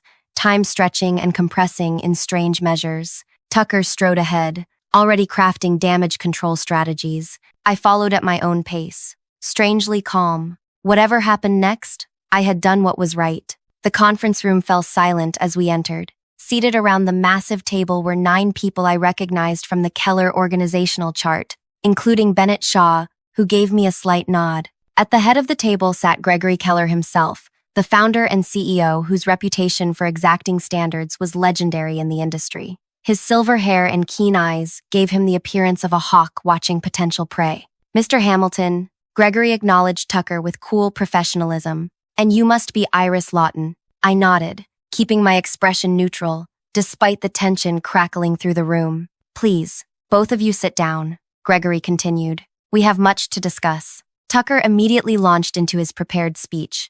Mr. Keller, I understand you have concerns about our methodology. I want to assure you that Premier Strategy Group stands behind our analysis 100%. If there's been any confusion, Gregory raised a hand, cutting him off.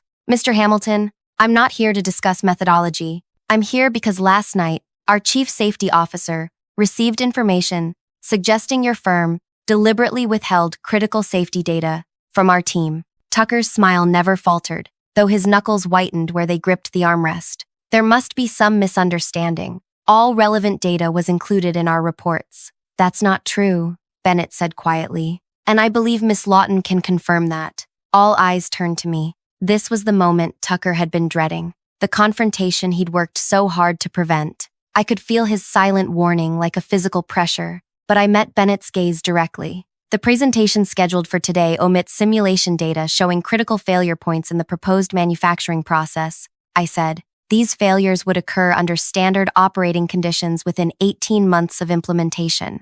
Tucker interjected. What Miss Lawton is referring to are theoretical edge cases that, they're not theoretical, I continued, my voice stronger now. They're statistically inevitable outcomes based on materials, stress analysis, and environmental factors. I identified these issues 3 weeks ago and brought them to Mr. Hamilton's attention immediately. And what was his response? Gregory asked. He said that raising these concerns would make Keller nervous about working with Premier. He instructed me to remove this data from the final presentation. Tucker's face flushed with anger. That is a complete mischaracterization of our conversation. Is it? I reached into my bag and removed a small digital recorder. Because I have the audio. The room went absolutely still. Tucker stared at the recorder as if it were a venomous snake. That's a violation of company policy, he said, voice barely audible. Actually, it's not. I met his gaze steadily. Premier's Employee Handbook, Section 11.3, states that employees may record conversations they participate in if they believe unethical practices are being discussed.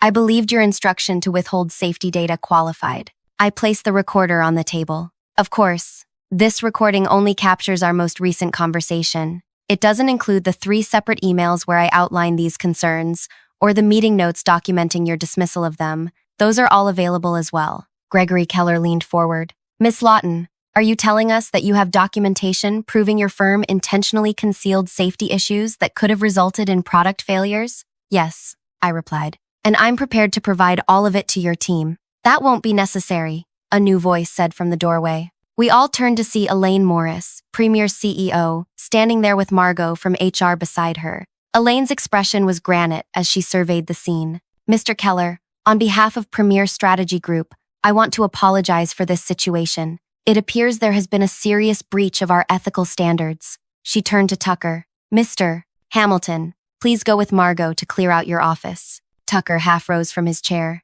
Elaine, you can't possibly. I've heard the recording, Tucker. Margot brought it to my attention an hour ago, along with Miss Lawton's other documentation. Your employment is terminated, effective immediately. As Tucker was escorted out, his final glare promised retribution. I watched him go, feeling neither triumph nor satisfaction, only a profound relief that truth had prevailed. The next 2 hours passed in a blur of technical discussions. I walked the Keller team through my complete analysis, answering questions and outlining potential modifications that would address the safety issues without requiring a complete redesign. By the time we finished, Gregory Keller was nodding with approval. This is exactly the kind of thoroughness we expected when we hired Premier. I'm grateful you had the integrity to ensure we received it, Miss Lawton. After the Keller team departed, Elaine asked me to join her in her office. I prepared myself for the worst. Even with Tucker gone, I had still gone outside proper channels.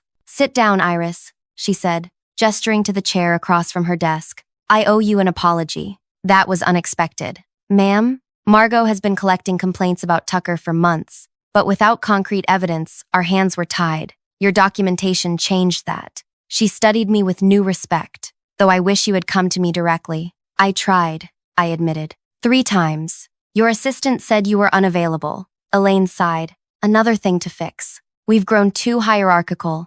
too siloed. When good information can't reach decision makers, bad decisions become inevitable. She pushed a folder across the desk. I opened it cautiously, expecting another pip. Instead, I found a promotion letter with my name on it. Director of Client Strategy. I read aloud. Effective immediately. We need someone who values truth over convenience, Elaine said. Someone who understands that our real value to clients isn't telling them what they want to hear, it's telling them what they need to know, even when it's difficult. What about the team? Tucker built quite a following. Some will adapt, others won't. That's your challenge now. Elaine leaned forward. But first, there's the matter of the acquisition offer you received last month. I startled. How did you? Margot is very thorough, Elaine said with the ghost of a smile. I'd like you to decline it. Premier needs your voice, Iris. Not silenced or softened, but clear and direct. Will you stay? 3 weeks later, I stood in the newly remodeled strategy department.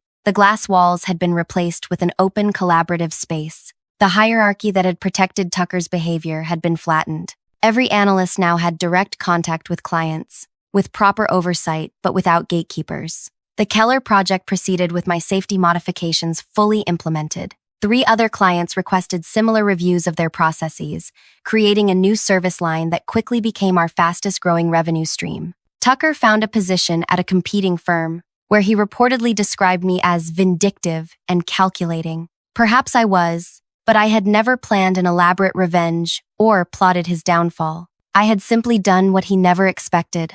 I had kept records. I had built relationships. I had trusted that truth, properly documented, would speak for itself. The ultimate revenge wasn't destroying Tucker's career. It was creating a workplace where people like him couldn't thrive, while people like me couldn't be silenced. In the end, I didn't need to bite back. I just needed to show my teeth.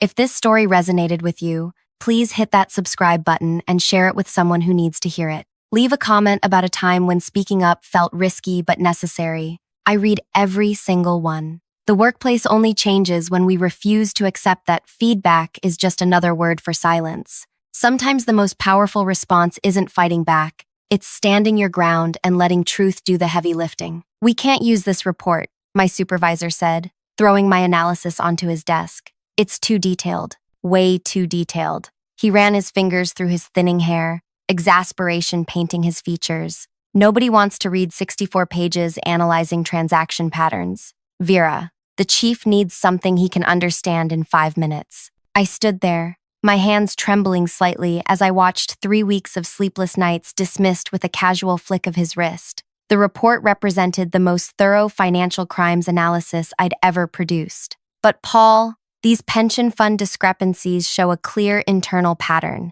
If you just look at page 37, Stop, Paul held up his hand. We're pursuing the external breach angle. That's what everyone expects. That's what makes sense. He leaned back in his chair, eyes narrowing. You're still new to how things work here. Sometimes being too thorough just muddies the water. His words hit like a physical weight on my chest. I'd traced millions in missing city worker pension funds to a series of perfectly timed administrative approvals that coincidentally benefited people in our own department. This report makes it look like we're accusing our colleagues, Paul continued, his voice dropping to a conspiratorial whisper. Do you understand how that would play out? How it would reflect on this department? On me? I swallowed hard. But what if... That's enough, Vera. He slid my report into his drawer rather than the trash bin. Somehow worse, knowing it would be buried rather than discarded outright. Stick to the assigned angle. Rewrite this focusing only on the external server vulnerabilities.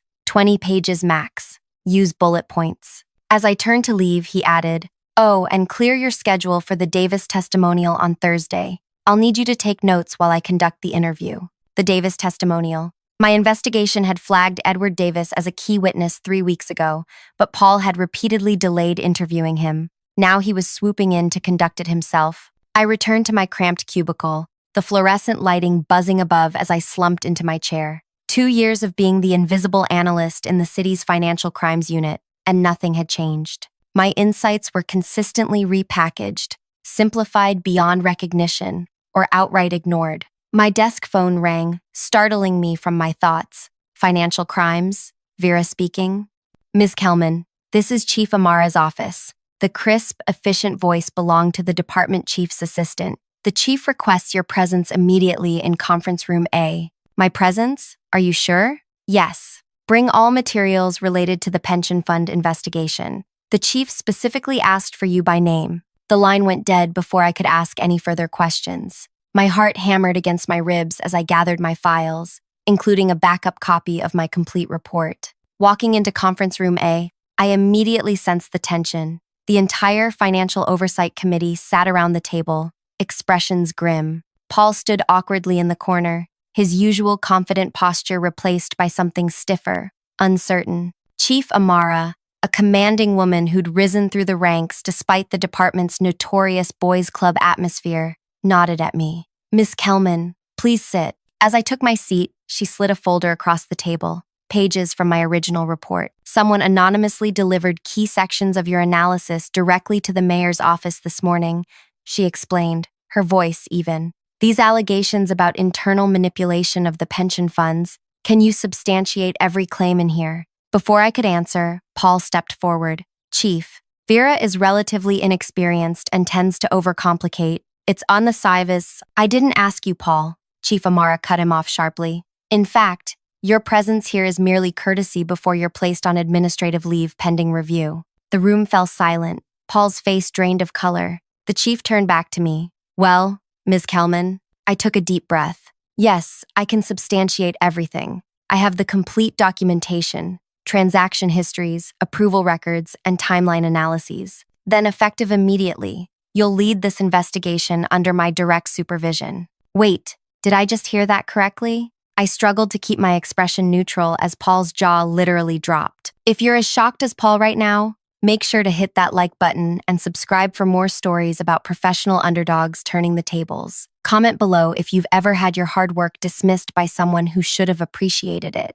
My name is Vera Kelman, and until that moment in conference room A, I'd been the anonymous number cruncher who received neither credit nor acknowledgement. At 32, I'd spent my career being told I was too meticulous, unnecessarily detailed, and, my personal favorite, lacking big picture perspective. The truth? I see patterns where others see random data. My mind naturally connects dots across seemingly unrelated transactions. It's not a skill I developed, it's how my brain has always worked. My parents recognized it early. As a child, I'd reorganize my books by subtle color gradients rather than alphabetically. I'd create elaborate systems for my toys based on characteristics nobody else considered important. My father, a high school mathematics teacher, nurtured this tendency. My mother, who worked in banking, showed me how to apply it to financial systems. I joined the city's financial crimes unit with idealistic visions of using my natural abilities to protect people from sophisticated schemes. Instead, I found myself relegated to background research, while men with half my analytical skills presented watered-down versions of my findings. Paul Renner had been my supervisor for all 2 years of my employment. He'd built his career by simplifying complex financial analyses into digestible snippets for higher-ups. What he actually did was strip away critical nuance and context, presenting oversimplified conclusions that aligned with expectations rather than evidence. The pension fund case was supposed to be my breakthrough. Thousands of city workers, teachers, maintenance workers, public health nurses had discovered their retirement accounts mysteriously depleted. The official story pointed to external hackers. My analysis suggested otherwise. As I walked back to my cubicle after the meeting with Chief Amara, whispers followed me. Overnight, I'd transformed from invisible analyst to lead investigator on the department's most high-profile case. My small desk suddenly seemed inadequate for the task ahead.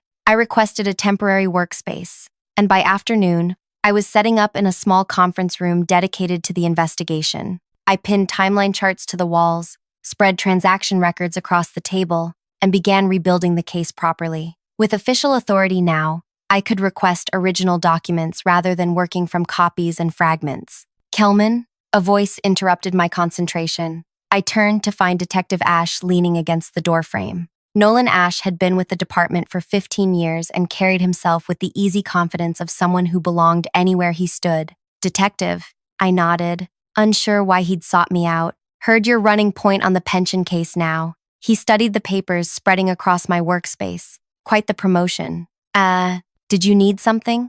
I asked, protective of my newly granted authority. He smiled slightly. Actually, I came to offer help. I interviewed 3 of the administrators when this first broke. Something felt off, but I couldn't place it. Maybe a detailed approach might find what I missed. The way he said detailed lacked Paul's usual condescension. I gestured to an empty chair. I'd appreciate your perspective. I'd appreciate your perspective. For the next hour, Detective Ash walked me through his initial interviews, describing not just what was said, but behavioral nuances my data couldn't capture. Nervous tics, inconsistent eye contact, particular phrases repeated under pressure. "Why are you helping me?" I finally asked. He leaned back, considering. "My mother lost 30% of her pension in this mess. 30 years as a city librarian, and now she's taking a part-time job at 71. His jaw tightened. "Also, Paul Renner is an obstructive, credit-stealing bureaucrat who's been burying good work for years. You noticed that?" Everyone with functioning eyes noticed that, Kelman. He stood to leave. Check the April 7th transaction batch. Something happened that day that nobody wants to talk about. As Detective Ash left, another figure appeared in the doorway. Paula Davis, a senior analyst who'd always been cordial but distant. "Vera," she said quietly, glancing over her shoulder before entering. "I need to show you something, but not here. Can you meet me after hours?" The seriousness in her expression sent a chill through me. "Where?" "The coffee shop across from the library. 7 o'clock. She slipped away before I could question her further. By 6:30 that evening, my initial excitement had morphed into unease. The more I examined the records, the more deliberate the pattern of theft appeared. This wasn't opportunistic crime. It was calculated, systematic draining of funds through administrative processes designed to avoid detection. And at the center of several key approvals was a name that made my stomach clench. Retired investigator Thomas Weldon, Paul's mentor and weekly golf partner. The coffee shop was nearly empty when I arrived. Paula sat in the far corner, a manila envelope on the table before her. She'd been with the department for 15 years and had a reputation for keeping her head down and her opinions to herself. "I shouldn't be doing this," she said as I sat down, "but I can't sleep at night anymore." She slid the envelope toward me. Inside were printed copies of emails, correspondence between Paul, Thomas Weldon, and several city administrators. "How did you get these?" I asked, scanning the damning contents. They discussed adjustments to the pension fund, reallocation strategies, and most disturbingly, containment of potential whistleblowers. I was copied on one by mistake 2 years ago. After that, I created a filter to capture anything with similar phrasing. Paula's hands trembled slightly as she gripped her coffee cup. "They've been siphoning money systematically for at least 5 years. Small amounts from thousands of accounts, adding up to millions. Why didn't you report this?" Her eyes met mine, filled with shame and fear. The last person who questioned similar discrepancies was found with illegal material on their work computer. They swore they were framed. Nobody believed them. I slid the envelope into my bag, my mind racing. "Thank you for this. I'll protect your involvement." "Be careful, Vera," Paula whispered. "They've been getting away with this for years because they're willing to do whatever it takes to keep it hidden." As I walked to my car, the weight of what I'd uncovered pressed down on me. This wasn't just about missing money anymore. It was about corruption at the core of the very department tasked with preventing financial crimes. My apartment became an extension of my workspace. Each night, I pieced together fragments, connecting Paula's emails with transaction records and approval documents. I created a comprehensive timeline showing how the pension funds had been systematically drained through seemingly legitimate administrative processes. Every morning, I arrived at work expecting to be stopped, to find my access revoked or my investigation reassigned. But Chief Amara proved to be a powerful shield. When records I requested were mysteriously delayed, she personally intervened. When witnesses suddenly became unavailable, she made them available again. 1 week into my investigation, I received my first direct threat. It was a blank envelope slipped under my apartment door. Inside, a single photograph of me entering Paula's building the previous night, clearly taken from a parked car. Scrawled across the back, "Team players keep their benefits." The implied threat sent ice through my veins. How had they known about the meeting? Who was watching me? I considered calling Chief Amara, but hesitated. What if her phone was monitored? What if she wasn't truly the ally I believed her to be? I tucked the photograph into my evidence file and doubled my vigilance. That morning, I altered my routine, taking an indirect route to work and watching for vehicles that might be following me. The investigation room felt different when I arrived, subtly disturbed, though nothing was obviously missing. My instinct said someone had been through my materials. I began keeping critical documents with me at all times and creating decoy files with slightly altered information. Detective Ash appeared in my doorway around noon. "You look like someone who found something they wish they hadn't," he observed. I considered my options, then showed him the photograph. His expression hardened. "This crosses a line. I'm putting a patrol car near your place tonight." "That might make it worse," I argued. "I need to appear unfazed." "Then at least take this." He handed me a small recording device disguised as a keychain. "Keep it with you. Record everything." As days passed, the obstacles multiplied. Critical transaction histories became corrupted in the system. Key witnesses suddenly changed their statements or claimed memory lapses. The retired investigator's financial records were declared classified by someone in administrative services. I compiled a list of everyone who had both the authority and opportunity to interfere with my investigation. The pattern was clear. They all connected back to a small group centered around Thomas Weldon, with Paul as his primary facilitator. 2 weeks into my investigation, I discovered something that made the stakes painfully personal. Digging through beneficiary lists, I found my own mother's name. As a former City Parks Department employee, her modest pension had been reduced by nearly 20%, money she counted on for her heart medication. That night, I worked until my eyes burned, tracing the approval chain that had specifically targeted her account. The signature authorizing the reallocation belonged to Paul himself.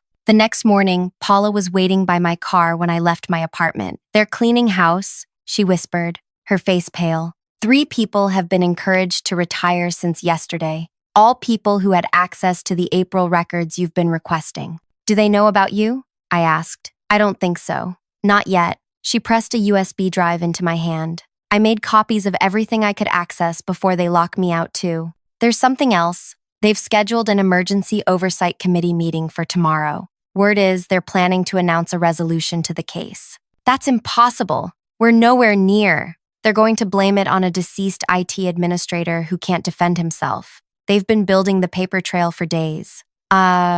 After Paula left, I sat in my car, the USB drive heavy in my palm. They were accelerating their cover-up. I needed to move faster. At work, the atmosphere had shifted perceptibly. Colleagues, who had begun tentatively speaking to me, now avoided eye contact. As I walked to my temporary investigation room, I overheard snippets of conversation that stopped abruptly when I appeared. The door to my workspace was locked. Strange, since I'd never locked it. Inside, Chief Amara was waiting, her expression unreadable. "Ms. Kelman," she said formally, "I've been reviewing your progress on this investigation." My pulse quickened. "I've made significant headway, despite numerous obstacles. If I could just, the Oversight Committee has concerns about your approach." She remained standing, maintaining the power dynamic. "They feel the investigation has become unfocused." "Unfocused?" I repeated, disbelieving. "I've uncovered direct links between internal approvals and missing funds. I've seen your files." Chief Amara's voice remained even. "The committee believes you're pursuing an unnecessarily complex theory when simpler explanations exist." The betrayal stung worse than anything Paul had ever done. I had believed Chief Amara was different, that she wanted the truth. Now she stood before me, using the same dismissive language, the same coded message. "Stop looking where you're not supposed to look." "You're taking me off the case," I stated flatly. "Not exactly." She handed me a folder. "The department physician has recommended you take administrative leave for stress-related concerns. 2 weeks, fully paid." I never saw any physician. "The recommendation is based on observation of your recent behavior, working excessive hours, displaying paranoid tendencies, making accusations against senior staff." I opened the folder. The medical recommendation was dated the previous day, signed by a doctor I'd never met. "This is fabricated," I said quietly. Chief Amara's expression flickered. "Too? With guilt? Regret?" "The decision has been made, Miss Kelman. Security will escort you to collect your personal belongings." As she turned to leave, I asked,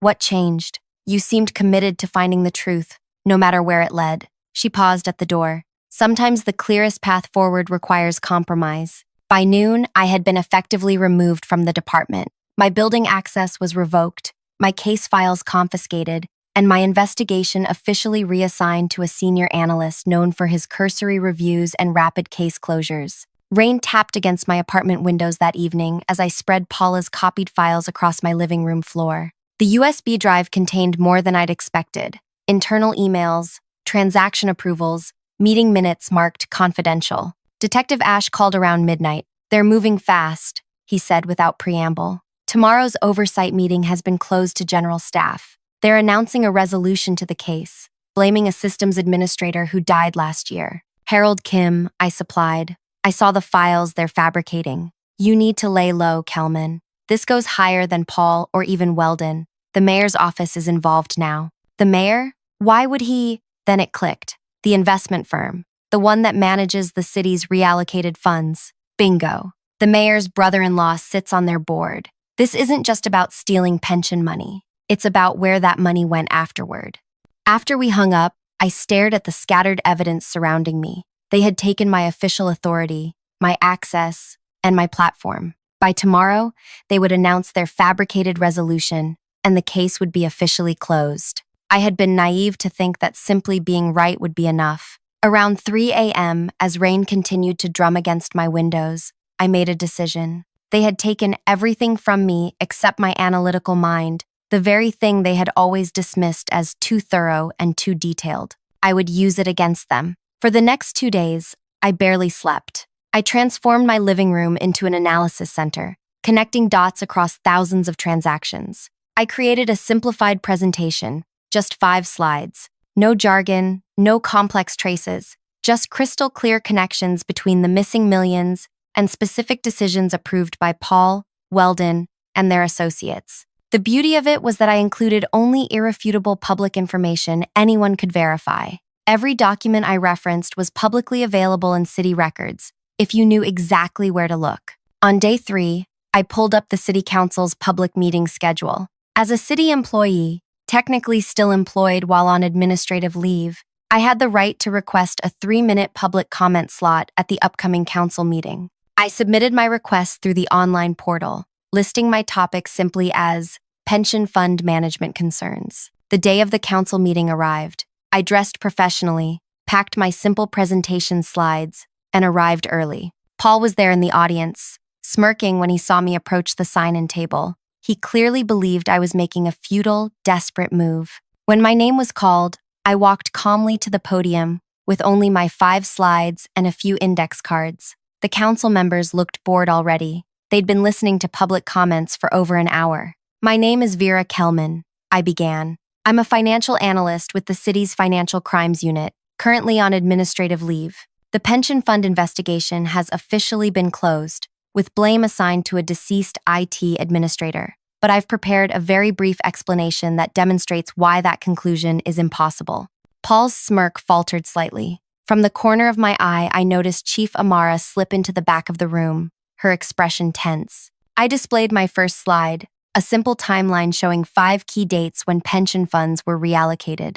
On these dates, significant pension funds were moved through a specific approval process. Each movement required 3 separate authorizations. I advanced to the next slide, showing the authorization chain. These signatures appear on all 5 major transactions. The council chambers had grown quieter. Several council members leaned forward, their attention captured by the simplicity of my presentation. The official explanation claims Harold Kim, who died last year, manipulated these transfers. However, I advanced to the 3rd slide, showing dates of employment and system access records. Mr. Kim did not have access to 2 of the required authorization systems and was on documented medical leave during 3 of these 5 dates. Paul was no longer smirking. He had pulled out his phone and appeared to be texting frantically. More importantly, I continued, advancing to my 4th slide. Each of these transfers was subsequently invested through Highland Investment Partners. I paused, letting the name register. A firm where Mayor Wilson's brother-in-law serves as investment director. A murmur swept through the chamber. Mayor Wilson, seated at the center of the council, had gone completely still. My final slide showed the full circle, pension funds moving from city workers' accounts through the approval process and ultimately generating management fees for Highland Partners. I have prepared a complete dossier with all supporting documentation, drawn entirely from public records. Copies have been delivered to the State Attorney General's office, the FBI Public Corruption Division, and 5 journalists from different news organizations. This last part was a bluff. I had prepared the dossiers but hadn't delivered them yet. I'm happy to answer any questions from the council. The chamber erupted in confused discussion. Mayor Wilson called for order, his face ashen.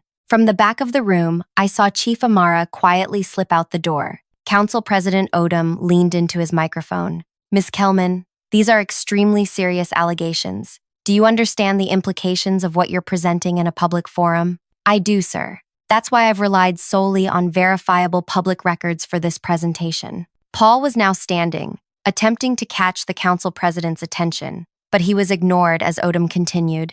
I move that we immediately convene a special investigation committee with Ms. Kelman as a principal witness. The motion passed unanimously, even with Mayor Wilson's visibly reluctant vote. As I gathered my materials, I felt someone approach from behind. Turning, I found Detective Ash standing there. That, he said quietly, was either the bravest or most reckless thing I've ever witnessed. Possibly both, I admitted, my hands finally beginning to shake now that it was over. They'll come after you hard now, he warned. You've backed them into a corner publicly. Dangerous people don't just surrender when exposed.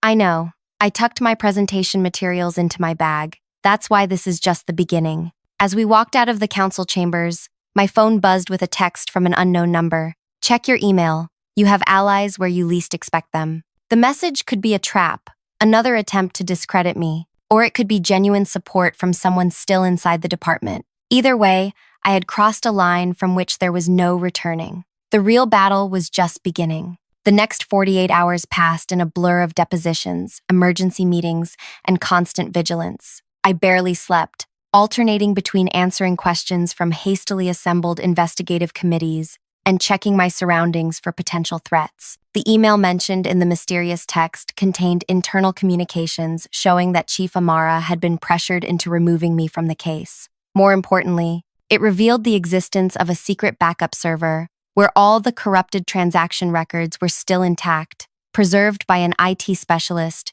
who had grown suspicious of repeated requests to delete specific data. While the public firestorm grew, I received an unexpected call from Paula. You actually did it, she said, her voice a mixture of awe and terror. The whole department is in chaos. Paul hasn't shown up for 2 days. Thomas Weldon was photographed entering the federal building this morning. Are you safe? I asked. For now, she hesitated. There's something else. Someone left an unmarked envelope on my desk this morning. Inside was a key card for the records archive and a note saying, Sub-Basement C, Row 47. The records archive was a vast underground storage facility beneath City Hall where physical documents were kept. Sub-Basement C housed the oldest, rarely accessed files. Can you get it to me? I asked. 3 hours later, I was using the borrowed keycard to enter the dimly lit archive. The musty smell of old paper filled the air as I navigated through towering shelves of boxed records.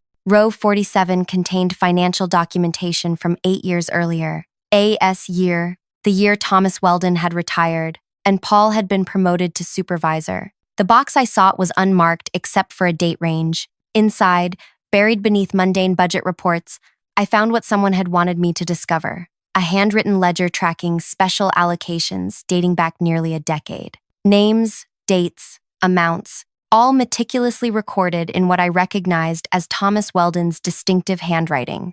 This wasn't just about pension funds. The scheme had begun with smaller, targeted thefts from various city accounts, gradually expanding as they gained confidence. My mother's pension reduction hadn't been random. Her name appeared alongside dozens of others with a notation. Previous department whistleblowers, troublemakers. They had been systematically punishing anyone who had ever questioned authority or reported improprieties, while rewarding those who looked the other way. I photographed every page before carefully returning the ledger. As I exited the archive, my phone buzzed with a news alert. Mayor Wilson announces temporary leave of absence amid financial investigation. Things were moving faster than I'd anticipated. The exposed threads were unraveling quickly, with officials scrambling to distance themselves from the growing scandal. That evening, Detective Ash met me at a diner far from our usual locations. The State Attorney General has officially taken over the investigation, he informed me, sliding into the booth. They've issued preservation orders for all financial records going back 10 years. That's good news, right? His expression remained grim. Yes and no. The wider this gets, the more desperate certain people become. Paul's been located at his cabin upstate. Apparently, he's cooperating, claiming he was just following orders. Typical, I muttered. Here's what you don't know, Ash continued, lowering his voice. Thomas Weldon hasn't just disappeared. He's actively trying to negotiate immunity in exchange for testimony against everyone else involved, including you. Me? I wasn't involved. He's claiming you knew about the scheme all along and only went public when you weren't given a larger cut. Ash's eyes met mine. It's absurd, but he's desperate and connected. If he can create enough doubt about your credibility. I pushed my untouched coffee aside, suddenly nauseous. He's trying to make me the scapegoat. Exactly. They need someone to take the fall, and the whistleblower makes a convenient target. They're painting you as a disgruntled employee seeking revenge. Which is partly true, I admitted.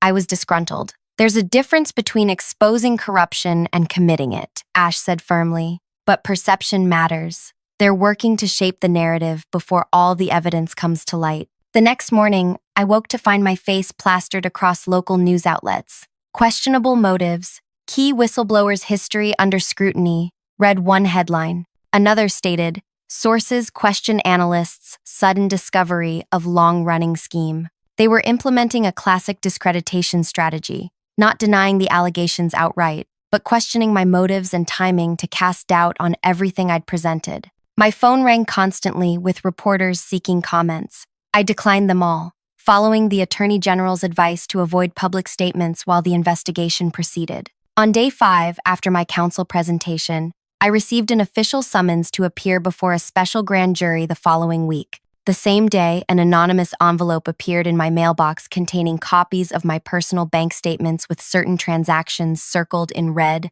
ordinary deposits like my paycheck and a birthday check from my mother, but presented to imply suspicious activity. The message was clear. They could fabricate evidence against me just as easily as I had exposed evidence against them. That night, alone in my apartment with the blinds drawn, I experienced my first moment of true doubt. Had I miscalculated? These were powerful people with resources and connections I couldn't match. They had decades of experience covering their tracks. What if they succeeded in turning this around on me? I was pulled from this spiral by an unexpected knock at my door. Peering through the peephole, I was shocked to see Chief Amara standing in the hallway.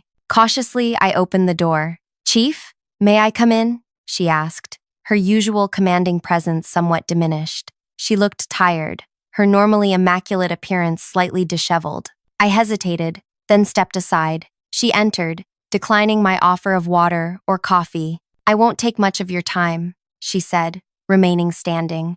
"I'm here because I owe you an explanation. For removing me from the case? For that and more." She squared her shoulders. "When I first brought you onto the investigation, I genuinely believed we were seeking the truth. What I didn't know then was how extensive the corruption had become, or that my own supervisor was involved. The commissioner," I realized aloud. She nodded. "3 days into your investigation, he called me into his office. He had photos, my sister's drug rehab stint that we'd kept private, my mother's undocumented status. He made it clear, either I shut down your investigation or they would destroy my family. The admission hung in the air between us. "Why are you telling me this now?" I finally asked. "Because tomorrow morning, I'm testifying before the Attorney General. I'm bringing everything I know, including the commissioner's threats." She met my eyes directly. "I've already moved my family to a secure location. Whatever happens next, I need you to know I didn't betray you willingly." After she left, I sat in silence, processing this new information. Chief Amara's testimony would add crucial credibility to my evidence. The commissioner's involvement explained how they had been able to manipulate investigations for so long without detection. The next week passed in a whirlwind of depositions, evidence submissions, and security precautions. The investigation had expanded beyond the Financial Crimes Unit to include the mayor's office, the pension board, and several private investment firms. Paul had turned state's evidence, confirming much of what I'd uncovered while attempting to minimize his own role. Thomas Weldon remained elusive, his whereabouts unknown after his initial contact with federal authorities. The grand jury was scheduled to begin hearing comprehensive testimony in 2 days. I had been preparing extensively with prosecutors, organizing my evidence and practicing my explanations of complex financial maneuvers in simple, accessible terms. The evening before my testimony, I received a text from Detective Ash. Emergency. Meet at the second location. Now. We had established several meeting points for emergencies. The second location was a 24-hour laundromat with multiple exits. I found Ash waiting in his unmarked car across the street. He didn't speak until I was inside with the doors locked. Thomas Weldon resurfaced, he said grimly. He's scheduled to testify tomorrow, before you. What's he planning to say? My source couldn't get specifics, but Weldon spent 6 hours with his lawyers today. The rumor is he's prepared a comprehensive alternative narrative that acknowledges the scheme but redirects blame. My stomach tightened. Toward me, and others. Apparently, he's bringing documentation showing that several rogue employees orchestrated everything without his knowledge. That's absurd. His handwriting is all over the ledger I found, which hasn't been officially entered into evidence yet, Ash reminded me. You photographed it but left the original in place. If someone removed it since then, the realization hit me like a physical blow. I'd been so careful to preserve the evidence that I might have given them time to destroy it. We need to get back into that archive, I said. Impossible tonight. Security's been doubled around all city records since this broke. I pressed my fingers to my temples, thinking rapidly. There has to be something we're missing. Weldon wouldn't resurface unless he believed he had a way out. Or unless he's desperate, Ash suggested. His accounts have been frozen. His reputation is destroyed.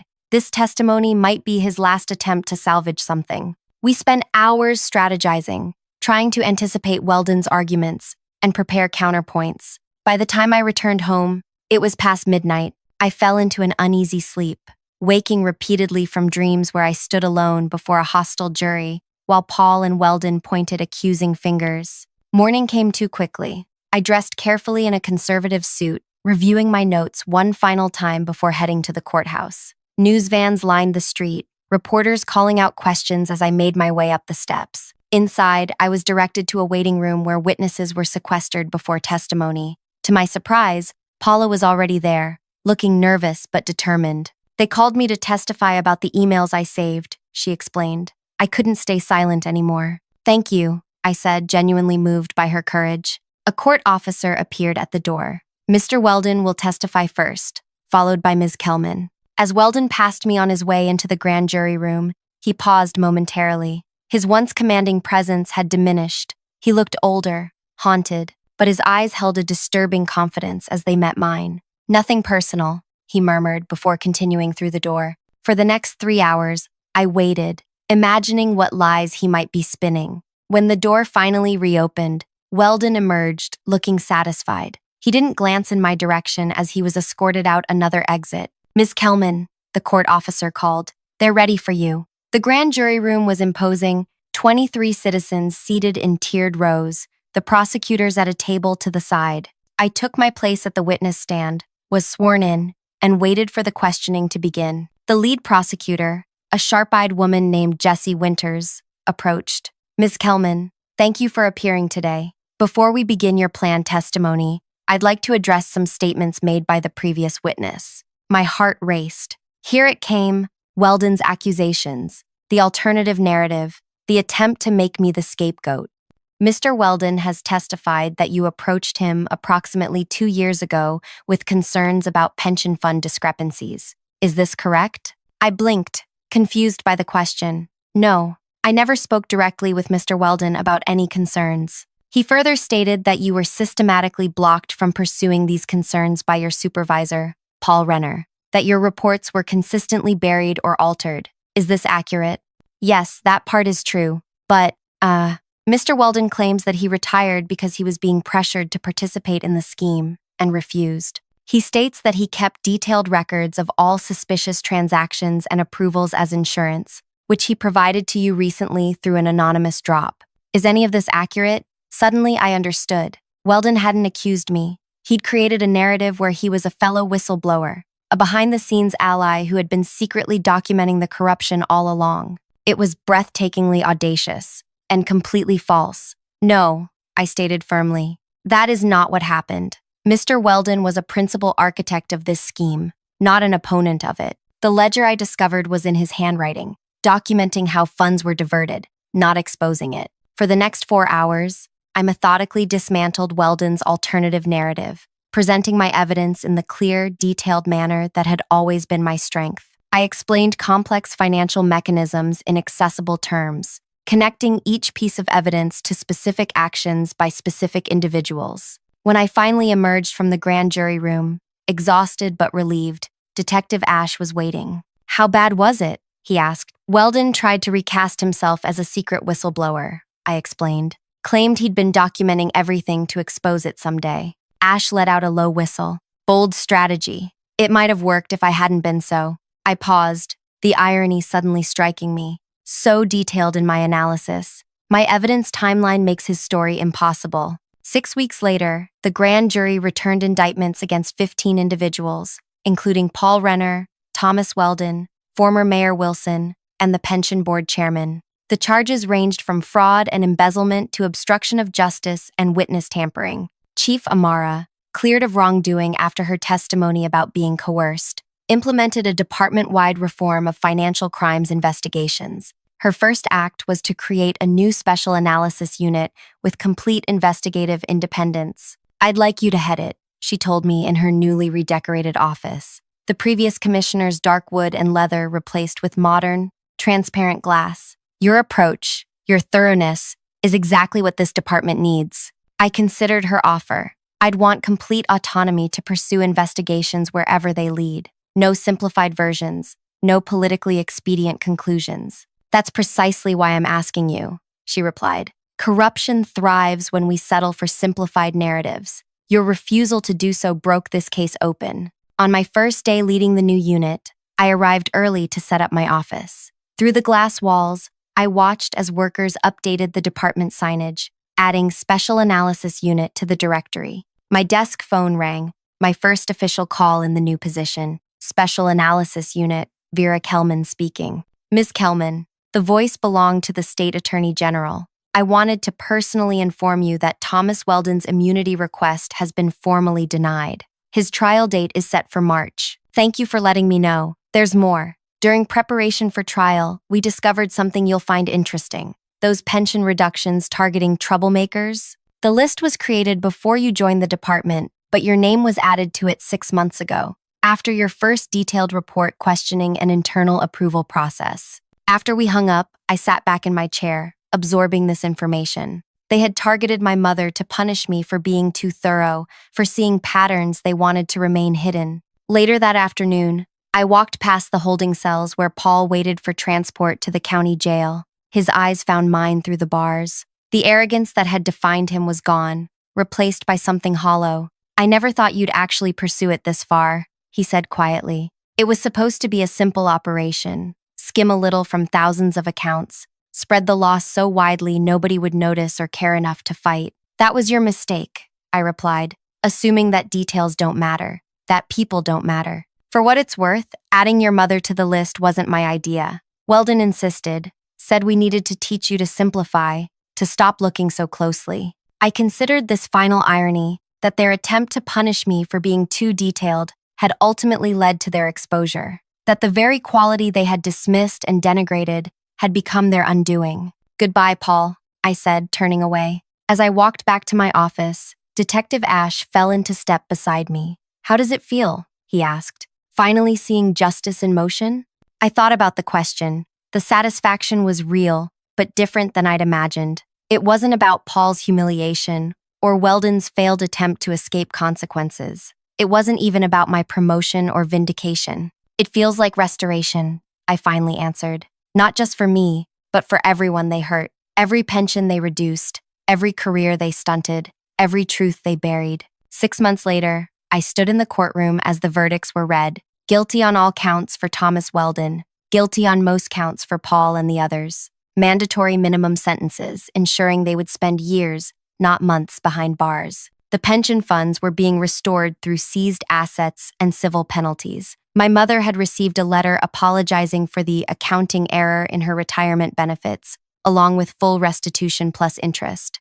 As I left the courthouse, a young analyst from the department approached me tentatively. Ms. Kelman, I just wanted to say, your case changed everything for people like me. They don't dismiss our detailed reports anymore. They actually listen now. Her words were the sweetest part of my revenge, not the punishment of those who had wronged me, but the transformation of the system that had enabled them. The validation of thorough, detailed work that sees the full picture instead of the convenient one. My revenge wasn't in watching them fall. It was in building something better from the ruins of what they had corrupted. It was in knowing that the next person who noticed something wrong wouldn't be silenced or dismissed for being too thorough. Sometimes the best revenge isn't dramatic or loud. Sometimes it's simply creating a world where the truth, in all its detailed, complex glory, finally matters. If this story resonated with you, please take a moment to like, share, and subscribe. Have you ever been told you were too much of something, too detailed, too passionate, too persistent,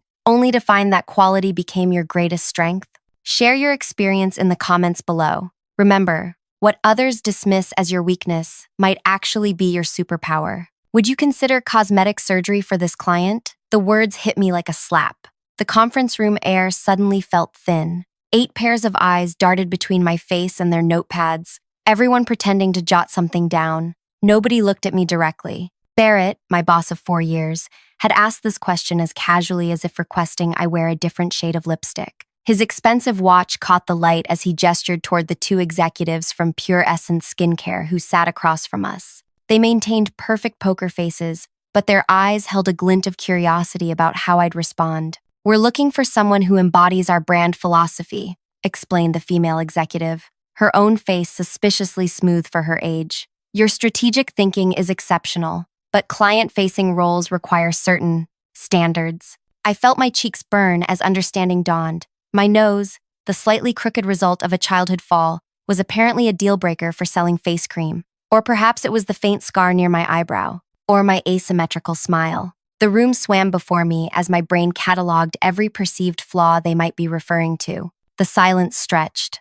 Barrett cleared his throat, clearly expecting me to enthusiastically agree to surgical alteration as part of my job requirements. Instead, I smiled and replied, only vegetables should go under knives. The air crackled. Barrett's fingers tightened around his pen until I heard the plastic crack. The male executive's eyebrows shot up while his colleague's frozen smile twitched at one corner. Perhaps we should take 5, Barrett suggested, his voice tight. He didn't look at me as everyone filed out. I remained seated, my heart hammering against my ribs. In the glass reflection of a framed award on the wall, ironically, one I'd earned for the agency, I caught sight of myself. I touched my nose gently, feeling its slight bump under my fingertip. When they returned, Barrett spoke as if I weren't there. We understand your brand positioning completely. I assure you, we'll assign someone who perfectly aligns with your image. I knew then that my career at Brightline Marketing was over. Not because I'd be fired, that would be too legally risky, but because I'd be slowly suffocated through exclusion,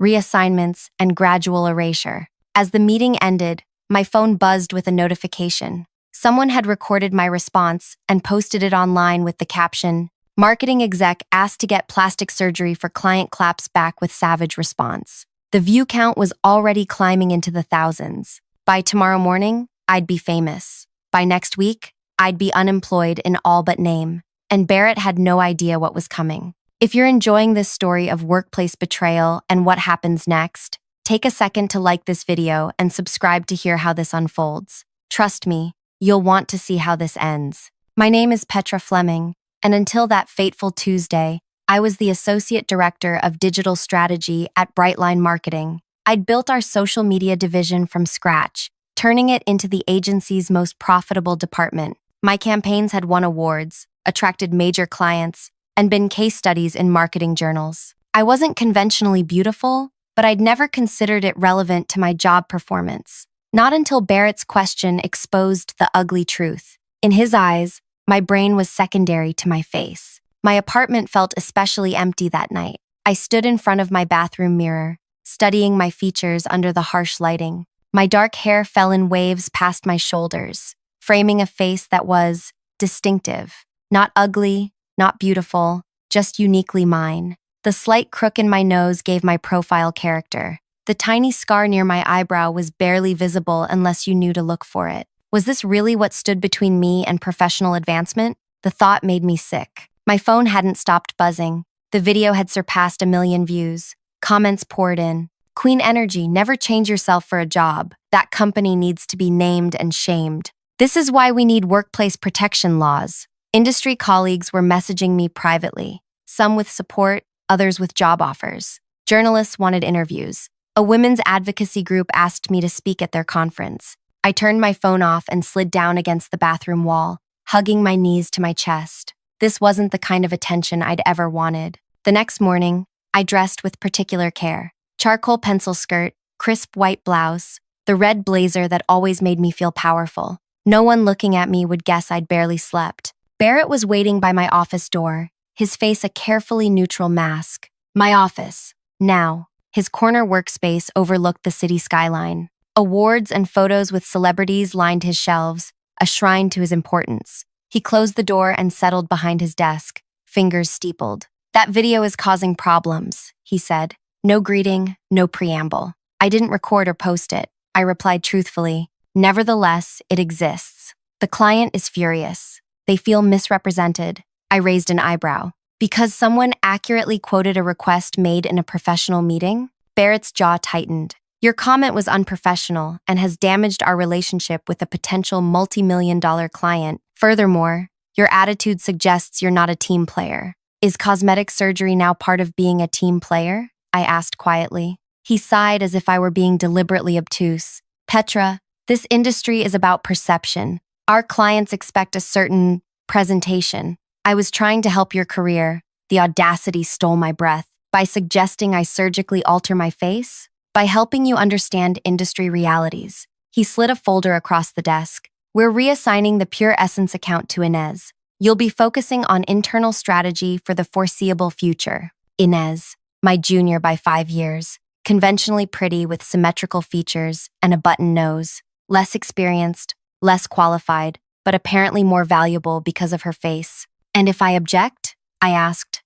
though I already knew the answer. Barrett's smile didn't reach his eyes. This isn't a negotiation. It's a courtesy notification. I left his office with the folder untouched on his desk. In the elevator, I caught my reflection in the polished metal doors and stood taller. They could take my clients, but they couldn't take my dignity. By lunchtime, my access to client files was restricted. My meetings were canceled or reassigned. Colleagues avoided eye contact in the break room, though a few squeezed my arm in silent support. Inez cornered me by the coffee machine. I didn't ask for this, she whispered, eyes darting around to ensure no one overheard. It's not right what they're doing. It's not your fault, I assured her, meaning it. Just do good work. She bit her lip. The Pure Essence people keep talking about authentic beauty in their brand materials. But then they pull this? It's so hypocritical. Her comment lit a spark in my mind. Hypocrisy. The gap between Pure Essence's public image and their private demands. There was something there, something I could use. That evening, I began my research. Pure Essence marketed themselves as champions of natural beauty and self-acceptance, yet their marketing featured only flawless models. Their social media was filled with inspirational quotes about inner beauty alongside products promising to fix every imaginable flaw. And their engagement metrics were declining, especially among younger consumers. Comment sections revealed growing skepticism about their authenticity. I compiled everything into a detailed analysis, working through the night. By morning, I had a comprehensive report documenting the disconnect between Pure Essence's messaging and actions, and a strategy to bridge that gap. But who would listen to me now? My answer came unexpectedly. As I was getting coffee from the shop across from our office, someone tapped my shoulder. Petra Fleming? A woman with silver-streaked hair and laugh lines around her eyes extended her hand. I'm Helena Walsh, Chief Marketing Officer at Pure Essence. I believe we need to talk. My coffee nearly slipped from my hand. I wasn't aware you knew who I was. Her eyes crinkled. The woman whose response to being asked about cosmetic surgery went viral. Everyone in beauty marketing knows who you are now. She gestured to a quiet table in the corner. Do you have a moment? Stunned, I followed her. Was this a trap? A threat of legal action? First, she said once we were seated, I want to apologize. The representatives we sent to your agency were junior team members who completely misrepresented our values. When I saw that video, I was horrified. I studied her face, looking for signs of insincerity but finding none. Second, she continued, I'd like to hear your thoughts on our brand, directly from you, not filtered through your agency. The opportunity was too perfect. I pulled out my tablet and showed her my analysis, the contradictions in their messaging, the declining trust among younger audiences, the opportunity to embrace authentic representation. Helena's eyes widened as she scrolled through my data. This is remarkably insightful. She looked up, and brutally honest. You asked for my thoughts, I said simply. Indeed I did. She closed the tablet and slid it back to me. Petra, would you be interested in consulting on a project for us? Directly, not through your agency. The offer hung between us, tempting and dangerous. Taking it would violate my contract with Brightline. Refusing it would waste a once-in-a-lifetime opportunity. I'd need to consider the implications carefully, I answered. Helena nodded. Of course. Take this. She handed me her card with a personal number scribbled on the back. Think it over and call me, but don't wait too long. We're ready to make changes, and I'd prefer to make them with someone who understands what authentic beauty really means. As she left, my phone buzzed with a message from Barrett. All hands meeting at 3 p.m. Attendance mandatory. The clock was ticking. Whatever move I made next would determine not just my career, but my integrity. The revenge fantasy forming in my mind wasn't about destruction. It was about transformation. And Barrett had no idea he'd just handed me all the weapons I needed to make it happen. The all-hands meeting felt like a funeral. Barrett stood at the front of our largest conference room, his expression grave as employees filed in. I chose a seat in the back corner, noting how others subtly avoided sitting near me. Thank you all for coming, Barrett began once everyone was settled. I'll be direct. The video circulating online has created significant challenges for our agency. While we respect different perspectives, public statements that undermine client relationships cannot be tolerated. His gaze found mine briefly before continuing. Effective immediately, all client-facing communications must be approved by department heads. Additionally, we're implementing a social media policy restricting discussion of internal matters. Translation: they were muzzling everyone to prevent further leaks. Finally, Barrett's voice softened with practiced concern. We want to assure everyone that Brightline values diversity of appearance and thought. Any suggestion otherwise misrepresents our culture.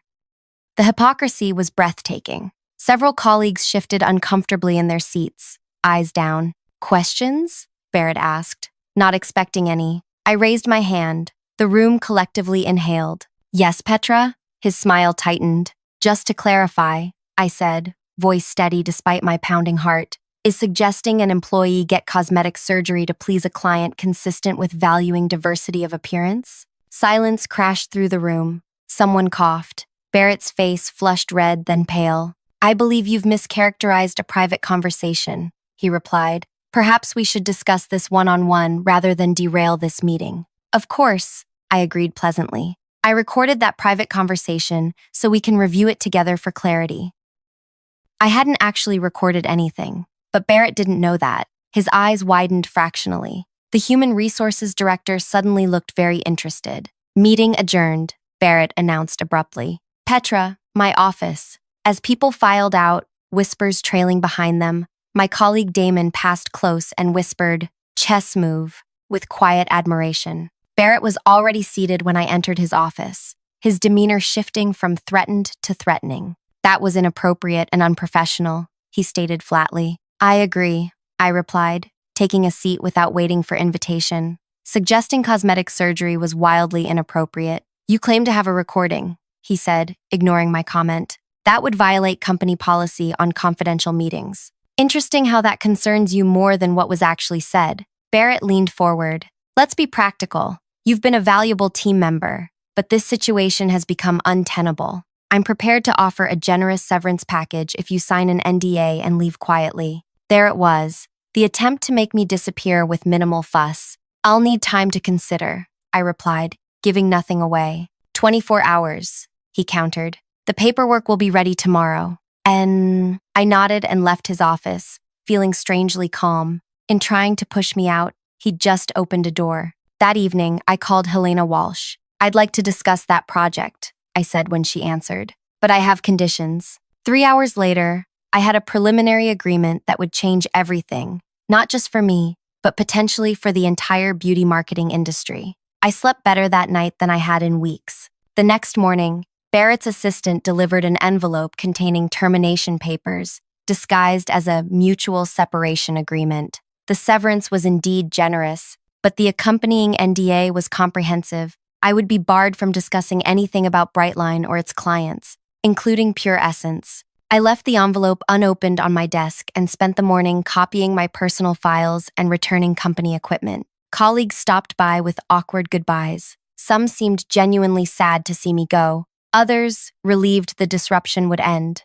Inez hugged me tightly. "This isn't right," she whispered. "Just watch what happens next," I told her. "And remember, who you are is always more important than who they want you to be." And at noon, Barrett's assistant messaged, "Mr. Turner is waiting for your signed paperwork." I gathered my few remaining personal items into a small box and headed to his office, the unsigned documents in hand. Barrett was reviewing presentations when I entered. "All set?" he asked, not looking up. "Not exactly," I replied, placing the unsealed envelope on his desk. "I can't sign this." That got his attention. "It's more than fair, Petra. Most people would consider it generous." "I'm not refusing because of the terms," I explained. "I'm refusing because as of this morning, I've accepted a position that would make signing this a conflict of interest." His expression hardened. "What position?" "Senior Creative Director at Pure Essence Beauty." Barrett's face went through a fascinating transformation.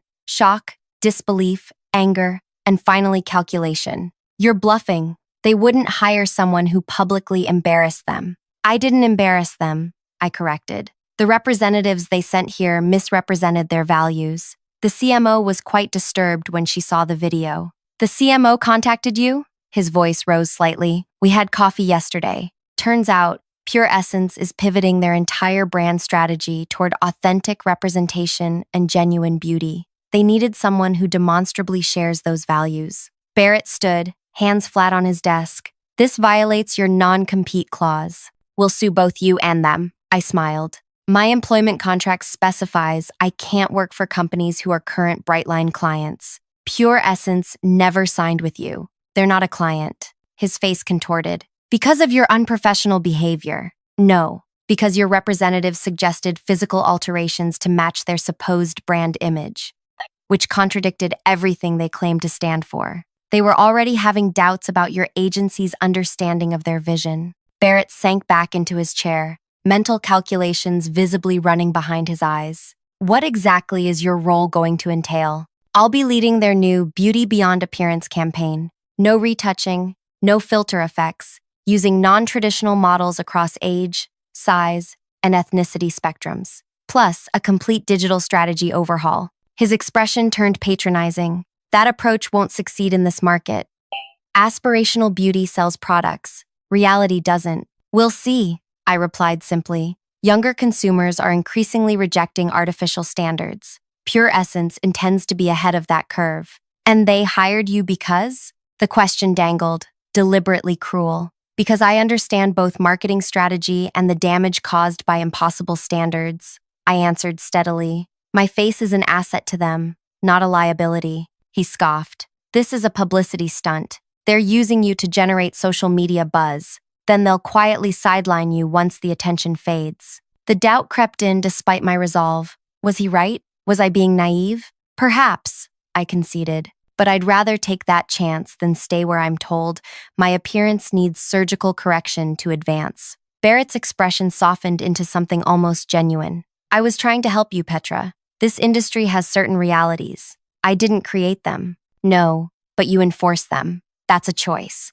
He sighed. "Fine, leave the paperwork. We'll process your termination as a resignation, but don't expect references or goodwill if this new venture fails." "Understood." I turned to leave, then paused. "One more thing. Pure Essence is planning to announce my hiring publicly tomorrow. They're framing it as part of their commitment to authentic beauty. The story will mention how I came to their attention. If the threat was clear, any legal action would only amplify the story and damage Brightline further." Barrett's expression turned to stone. "Get out." I walked through the office one last time, head high despite the mix of pity and curiosity from colleagues. Some would think I was burning bridges, Others would see only the public drama without understanding the private humiliation that preceded it. Outside, spring air filled my lungs as I stepped onto the sidewalk, a free woman. My phone buzzed with a message from Helena. Contract approved by legal. Welcome aboard. Press conference tomorrow at 10 a.m. For the first time since Barrett's question about cosmetic surgery, I felt the tight band around my chest loosen. This wasn't just about revenge. It was about rewriting the rules entirely. But I wasn't naive enough to think it would be easy. The beauty industry had been selling insecurity for decades. One company's pivot wouldn't change everything overnight, and Barrett's warning echoed in my mind. Was I just a publicity stunt? The next morning, I dressed carefully for the press conference. Professional but approachable, minimal makeup that didn't hide my features. The venue was Pure Essence's headquarters, their lobby transformed with banners showing their new slogan, Beauty Beyond Appearance. Helena met me at the side entrance, elegant in a simple blue dress. Nervous? She asked. Terrified, I admitted. Good. It means you care. She squeezed my hand. Just remember why we're doing this. It's bigger than either of us. The press room was packed. Beauty bloggers, industry journalists, and major news outlets. The announcement of Pure Essence's rebranding had generated significant interest. Helena took the podium first, outlining the company's new direction. For too long, beauty marketing has relied on impossible standards and digital manipulation.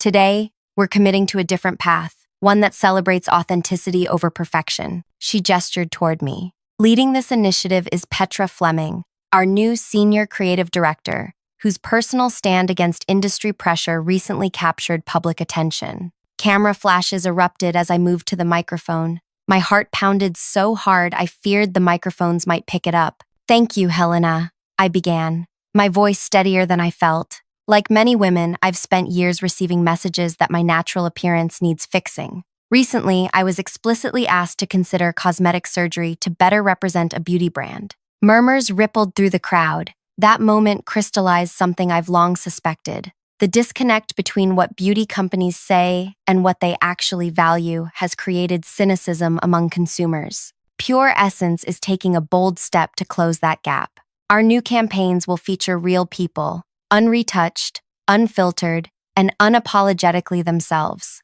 A journalist raised her hand. Miss Fleming, isn't this just another marketing gimmick? Companies have claimed to celebrate real beauty before, then quietly reverted to traditional approaches. A fair question, one I'd ask myself repeatedly. The difference is accountability, I replied. We're implementing transparency metrics for all campaigns, publicly reporting our use of digital enhancements or lack thereof. We're also establishing an advisory board of body image experts and consumers to review our messaging. Another hand shot up. Will Pure Essence be discontinuing products designed to correct appearance flaws? Helena stepped in. We're reformulating our product descriptions to focus on health and self-care rather than fixing perceived flaws. Beauty products should enhance how people feel, not exploit insecurities. The questions continued for 30 minutes, some skeptical, some supportive. Throughout, I felt the weight of what we were attempting. This wasn't just a career move or revenge against Barrett,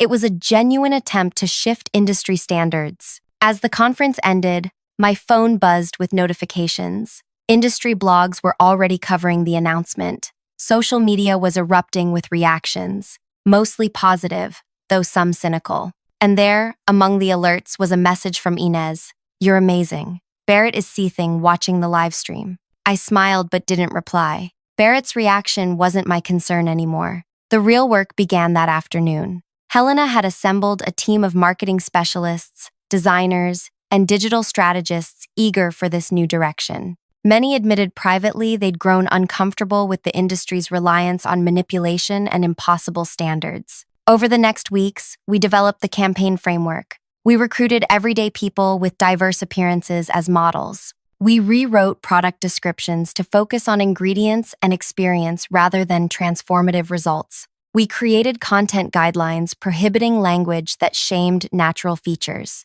It was exhilarating, exhausting work. Some days I felt we were genuinely changing things. Others I feared we were just creating more sophisticated marketing that would ultimately perpetuate the same problems. 1 month in, we faced our first major hurdle: Sales figures for the initial product line under the new approach showed a 12% decline compared to previous launches. The executive team called an emergency meeting. Sitting around the boardroom table, tension was palpable. "The numbers are concerning," the CFO stated bluntly. "Shareholders are already asking questions." Helena remained calm. "We anticipated an adjustment period. Consumer behavior doesn't change overnight. Neither does shareholder patience," he countered. "We need to consider a hybrid approach. Maintain the authentic messaging, but reintroduce some aspirational elements." All eyes turned to me. The unspoken question hung in the air. Was Barrett right? Did reality not sell? "May I?" I gestured to the presentation screen.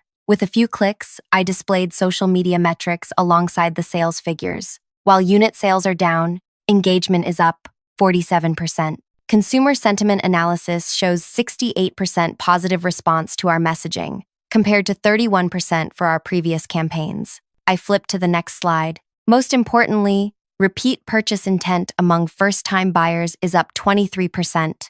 This suggests we're building stronger customer loyalty, even if initial acquisition is slower. The CFO frowned. "That's speculative. We need concrete results. Marketing isn't just about immediate sales," I countered. "It's about building brand relationships that sustain long-term growth. We're asking consumers to trust us after decades of industry manipulation. That trust takes time to establish." Helena backed me up. "I propose we continue the current strategy for the full quarter before reassessing. If we pivot now, we'll confirm consumer skepticism that this was just another marketing tactic without substance."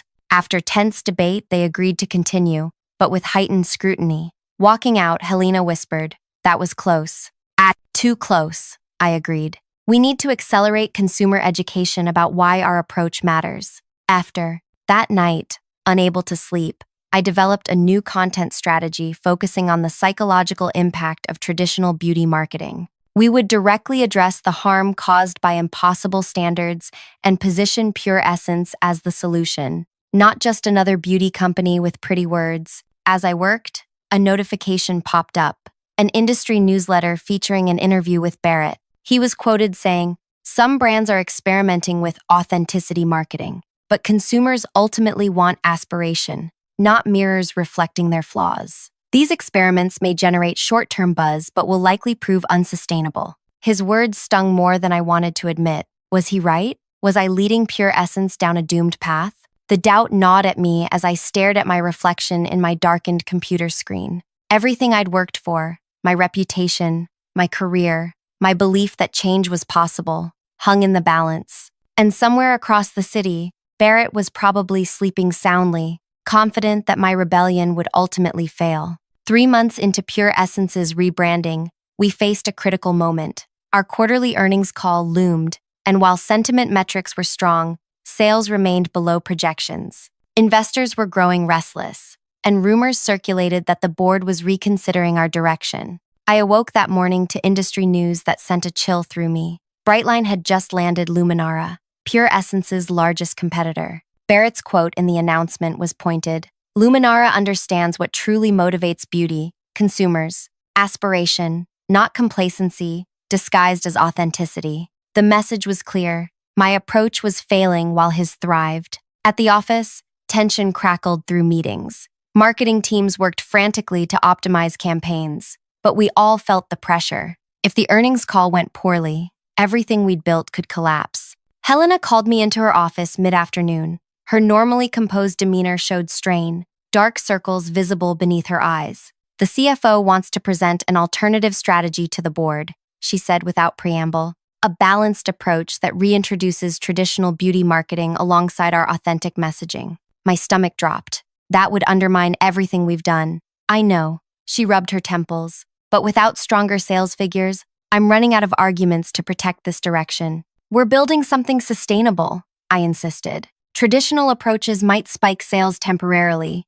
but they don't create loyal customers." "Petra," Helena said gently, "I believe in what we're doing. But publicly traded companies answer to shareholders, not ideals. We need results." The subtext was clear. My vision, and possibly my position, was in jeopardy. That evening, I sat on my apartment floor surrounded by campaign materials, searching for answers. My phone buzzed with a text from Inez. Have you seen this? She'd sent a link to a beauty influencer's tearful video praising Pure Essence's unretouched campaign. For the first time, I feel seen by a beauty brand, the young woman said, displaying our products. My teenage daughter and I use these together now. We talk about real beauty instead of hiding from mirrors. Similar videos were emerging across platforms, women connecting emotionally with our message in ways they never had with traditional beauty marketing. The engagement was passionate, but not yet widespread enough to move our sales numbers significantly. We had touched hearts, but not enough wallets.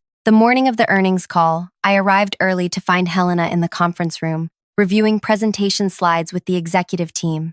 The CFO's alternative strategy deck sat prominently on the table. We'll present both approaches, the CEO explained when he saw me. The board will decide which direction to pursue. My heart sank. Put to a vote, traditional marketing would likely win. Numbers spoke louder than principles to most investors. As the call began, the CFO presented our quarterly figures without embellishment. Sales down 8% year over year, market share slipping 3 points, customer acquisition costs up 15%. Then came our metrics: engagement up 54%, customer retention improved 26%, positive sentiment at record levels, social media following doubled. These emotional connections haven't translated to revenue, the CFO concluded, transitioning to his alternative strategy slides. When my turn came, I took a deep breath and deviated from my prepared remarks. Before presenting our path forward, I'd like to share something, I said, pulling up a video compilation we'd received from customers. These are the voices that traditional metrics don't capture. Women of all ages described how Pure Essence's authentic approach had changed their relationship with beauty products. Mothers spoke of daughters developing healthier self-images. Older women expressed feeling visible again after years of beauty industry neglect. Traditional beauty marketing creates spikes in consumption through manufactured insecurity, I continued. We're building something more sustainable, genuine brand loyalty based on respect rather than exploitation. This approach requires patience, but the foundation will be unshakable. Glancing at Helena, I saw cautious hope in her eyes. Other executives remained stone-faced. The board members on video remained inscrutable. After the call ended without clear resolution, the CEO approached me. The board is split. They've requested a comprehensive comparison of both strategies before making a final decision. We have 2 weeks. 2 weeks to save everything we'd built. 2 weeks to prove Barrett wrong. That night, inspiration struck at 3 a.m. Traditional beauty marketing succeeded because it created problems, then sold solutions. What if we directly exposed that manipulation while positioning Pure Essence as the alternative? By morning, I had outlined a bold approach, a campaign directly challenging the industry's psychological tactics. We would create side-by-side comparisons showing how traditional beauty ads manipulated images and emotions while demonstrating our authentic alternative. The team worked around the clock. We interviewed former industry insiders who revealed retouching techniques and psychological triggers embedded in traditional advertising. We gathered evidence showing how exposure to manipulated images affected mental health. We created compelling visuals contrasting manipulated beauty standards with authentic representation. 3 days before the board's deadline, a journalist contacted me, seeking comment on an industry rumor. Brightline's Luminara campaign was underperforming despite massive ad spend. Their aspirational approach wasn't resonating. I declined to comment publicly, but privately, it gave me hope. Perhaps consumers really were shifting away from manufactured perfection. The night before our presentation, Inez called. Barrett is panicking, she revealed. Luminara is threatening to pull their account. The aspirational campaign is tanking in focus groups. Consumers are calling it fake and out of touch. My pulse quickened. How bad is it? Bad enough that he called an emergency creative meeting. He actually said, and I quote, "Maybe we need to consider some authenticity elements." The irony was lost on him. I laughed for the first time in weeks. Keep me posted. The next morning, as we prepared for the board presentation, breaking news hit the industry. Luminara was terminating their relationship with Brightline after just 2 months. No official reason was given, but industry insiders cited strategic differences. Barrett's approach was publicly failing, while our board prepared to vote on abandoning ours. The timing couldn't have been more critical. Our presentation to the board was comprehensive, contrasting short-term sales tactics with long-term brand building. We showed emerging market research indicating growing consumer skepticism toward traditional beauty marketing, especially among younger demographics. The beauty industry stands at a crossroads, I concluded. We can continue manipulative practices that are increasingly rejected by consumers, or we can lead the authentic revolution. Pure Essence has the opportunity to define the future rather than cling to a fading past. The board deliberated in private for 3 hours. When they emerged, the chairwoman delivered their decision: continue the authentic approach with a 6-month evaluation period. If metrics don't improve significantly by then, we'll reconsider. It wasn't unqualified victory, but it was a chance. What happened next exceeded even my most optimistic projections. Within weeks, our campaign directly challenging industry manipulation went viral. Women shared stories of how beauty marketing had affected their self-image and expressed relief at finding a company that refused to perpetuate harmful standards. Sales began climbing, slowly at first, then accelerating. Retailers reported difficulty keeping our products in stock. Industry analysts published pieces questioning whether we were witnessing a fundamental shift in beauty marketing. 6 months later, Pure Essence reported record quarterly earnings. Our authentic approach hadn't just succeeded, it had transformed the company's market position. The board unanimously approved expanding our strategy across all product lines. The annual Marketing Excellence Awards arrived amid this success. Pure Essence was nominated for Most Innovative Brand Strategy, alongside 4 traditionally marketed competitors. Barrett would be there representing Brightline's campaigns for other clients. We would face each other for the first time since my departure. The ceremony was held in a grand hotel ballroom filled with industry elites. I spotted Barrett across the room, holding court with a group of admirers. He'd always thrived in these environments, his conventional good looks and charm opening doors throughout his career. He saw me and nodded stiffly. I returned the gesture and moved on. When the Most Innovative Brand Strategy category was announced, tension filled our table. Pure Essence had become the industry's talking point, but established powers often prevailed at these events. And the winner is Pure Essence Beauty for their Authenticity Revolution campaign. The room erupted. Helena squeezed my hand as we made our way to the stage. Standing at the podium, trophy in hand, I surveyed the audience. Barrett sat rigid in his chair, applauding mechanically. This award represents more than marketing innovation, I began. It recognizes that the future of beauty isn't about perfection, but authenticity. Not about fixing flaws, but celebrating uniqueness. I paused, making brief eye contact with Barrett. A year ago, someone suggested I should consider cosmetic surgery to better represent beauty products. That moment sparked a revolution, not just for me personally, but for how we approach beauty marketing altogether. Murmurs rippled through the crowd. Many knew the story. Tonight, I'm grateful that suggestion was made, because it revealed an ugly truth about our industry that needed challenging. Sometimes rejection becomes redirection to something far better than we imagined. Barrett's face remained impassive, but his knuckles whitened around his drink. After the ceremony, he approached as I stood alone by the bar. "Congratulations," he offered stiffly. "Quite the comeback story." "Thank you," I replied simply. He swirled his drink, eyes not meeting mine. "You know, several clients have requested authentic elements in their campaigns recently. Apparently, it's the new trend." "It's not a trend, Barrett. It's a correction." His smile tightened. "Perhaps. Brightline is actually launching an authentic marketing division next month.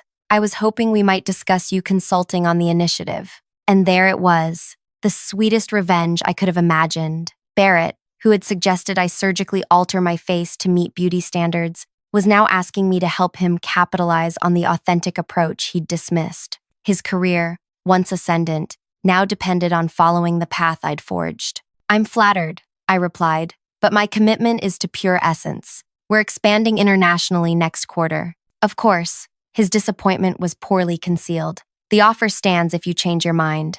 As he walked away, I felt no triumph or vindictiveness, only a profound sense of vindication. My revenge wasn't destroying Barrett or Brightline. It was succeeding by embracing exactly what he had rejected: authenticity in an industry built on illusion. The next day, industry publications featured photos from the awards, including one of me accepting the trophy. My nose still had its slight crook. My smile remained asymmetrical. My scar was visible near my eyebrow, and none of it mattered, because I'd changed the conversation entirely. 6 months later, Pure Essence became the fastest-growing beauty brand in the market. Our authentic approach had created something traditional marketing rarely achieved: genuine emotional connection with consumers. Women didn't just buy our products, they believed in our mission. Barrett eventually left Brightline to start his own authenticity-focused consultancy, though industry insiders noted his approach seemed superficial: aesthetic changes without addressing underlying manipulative tactics.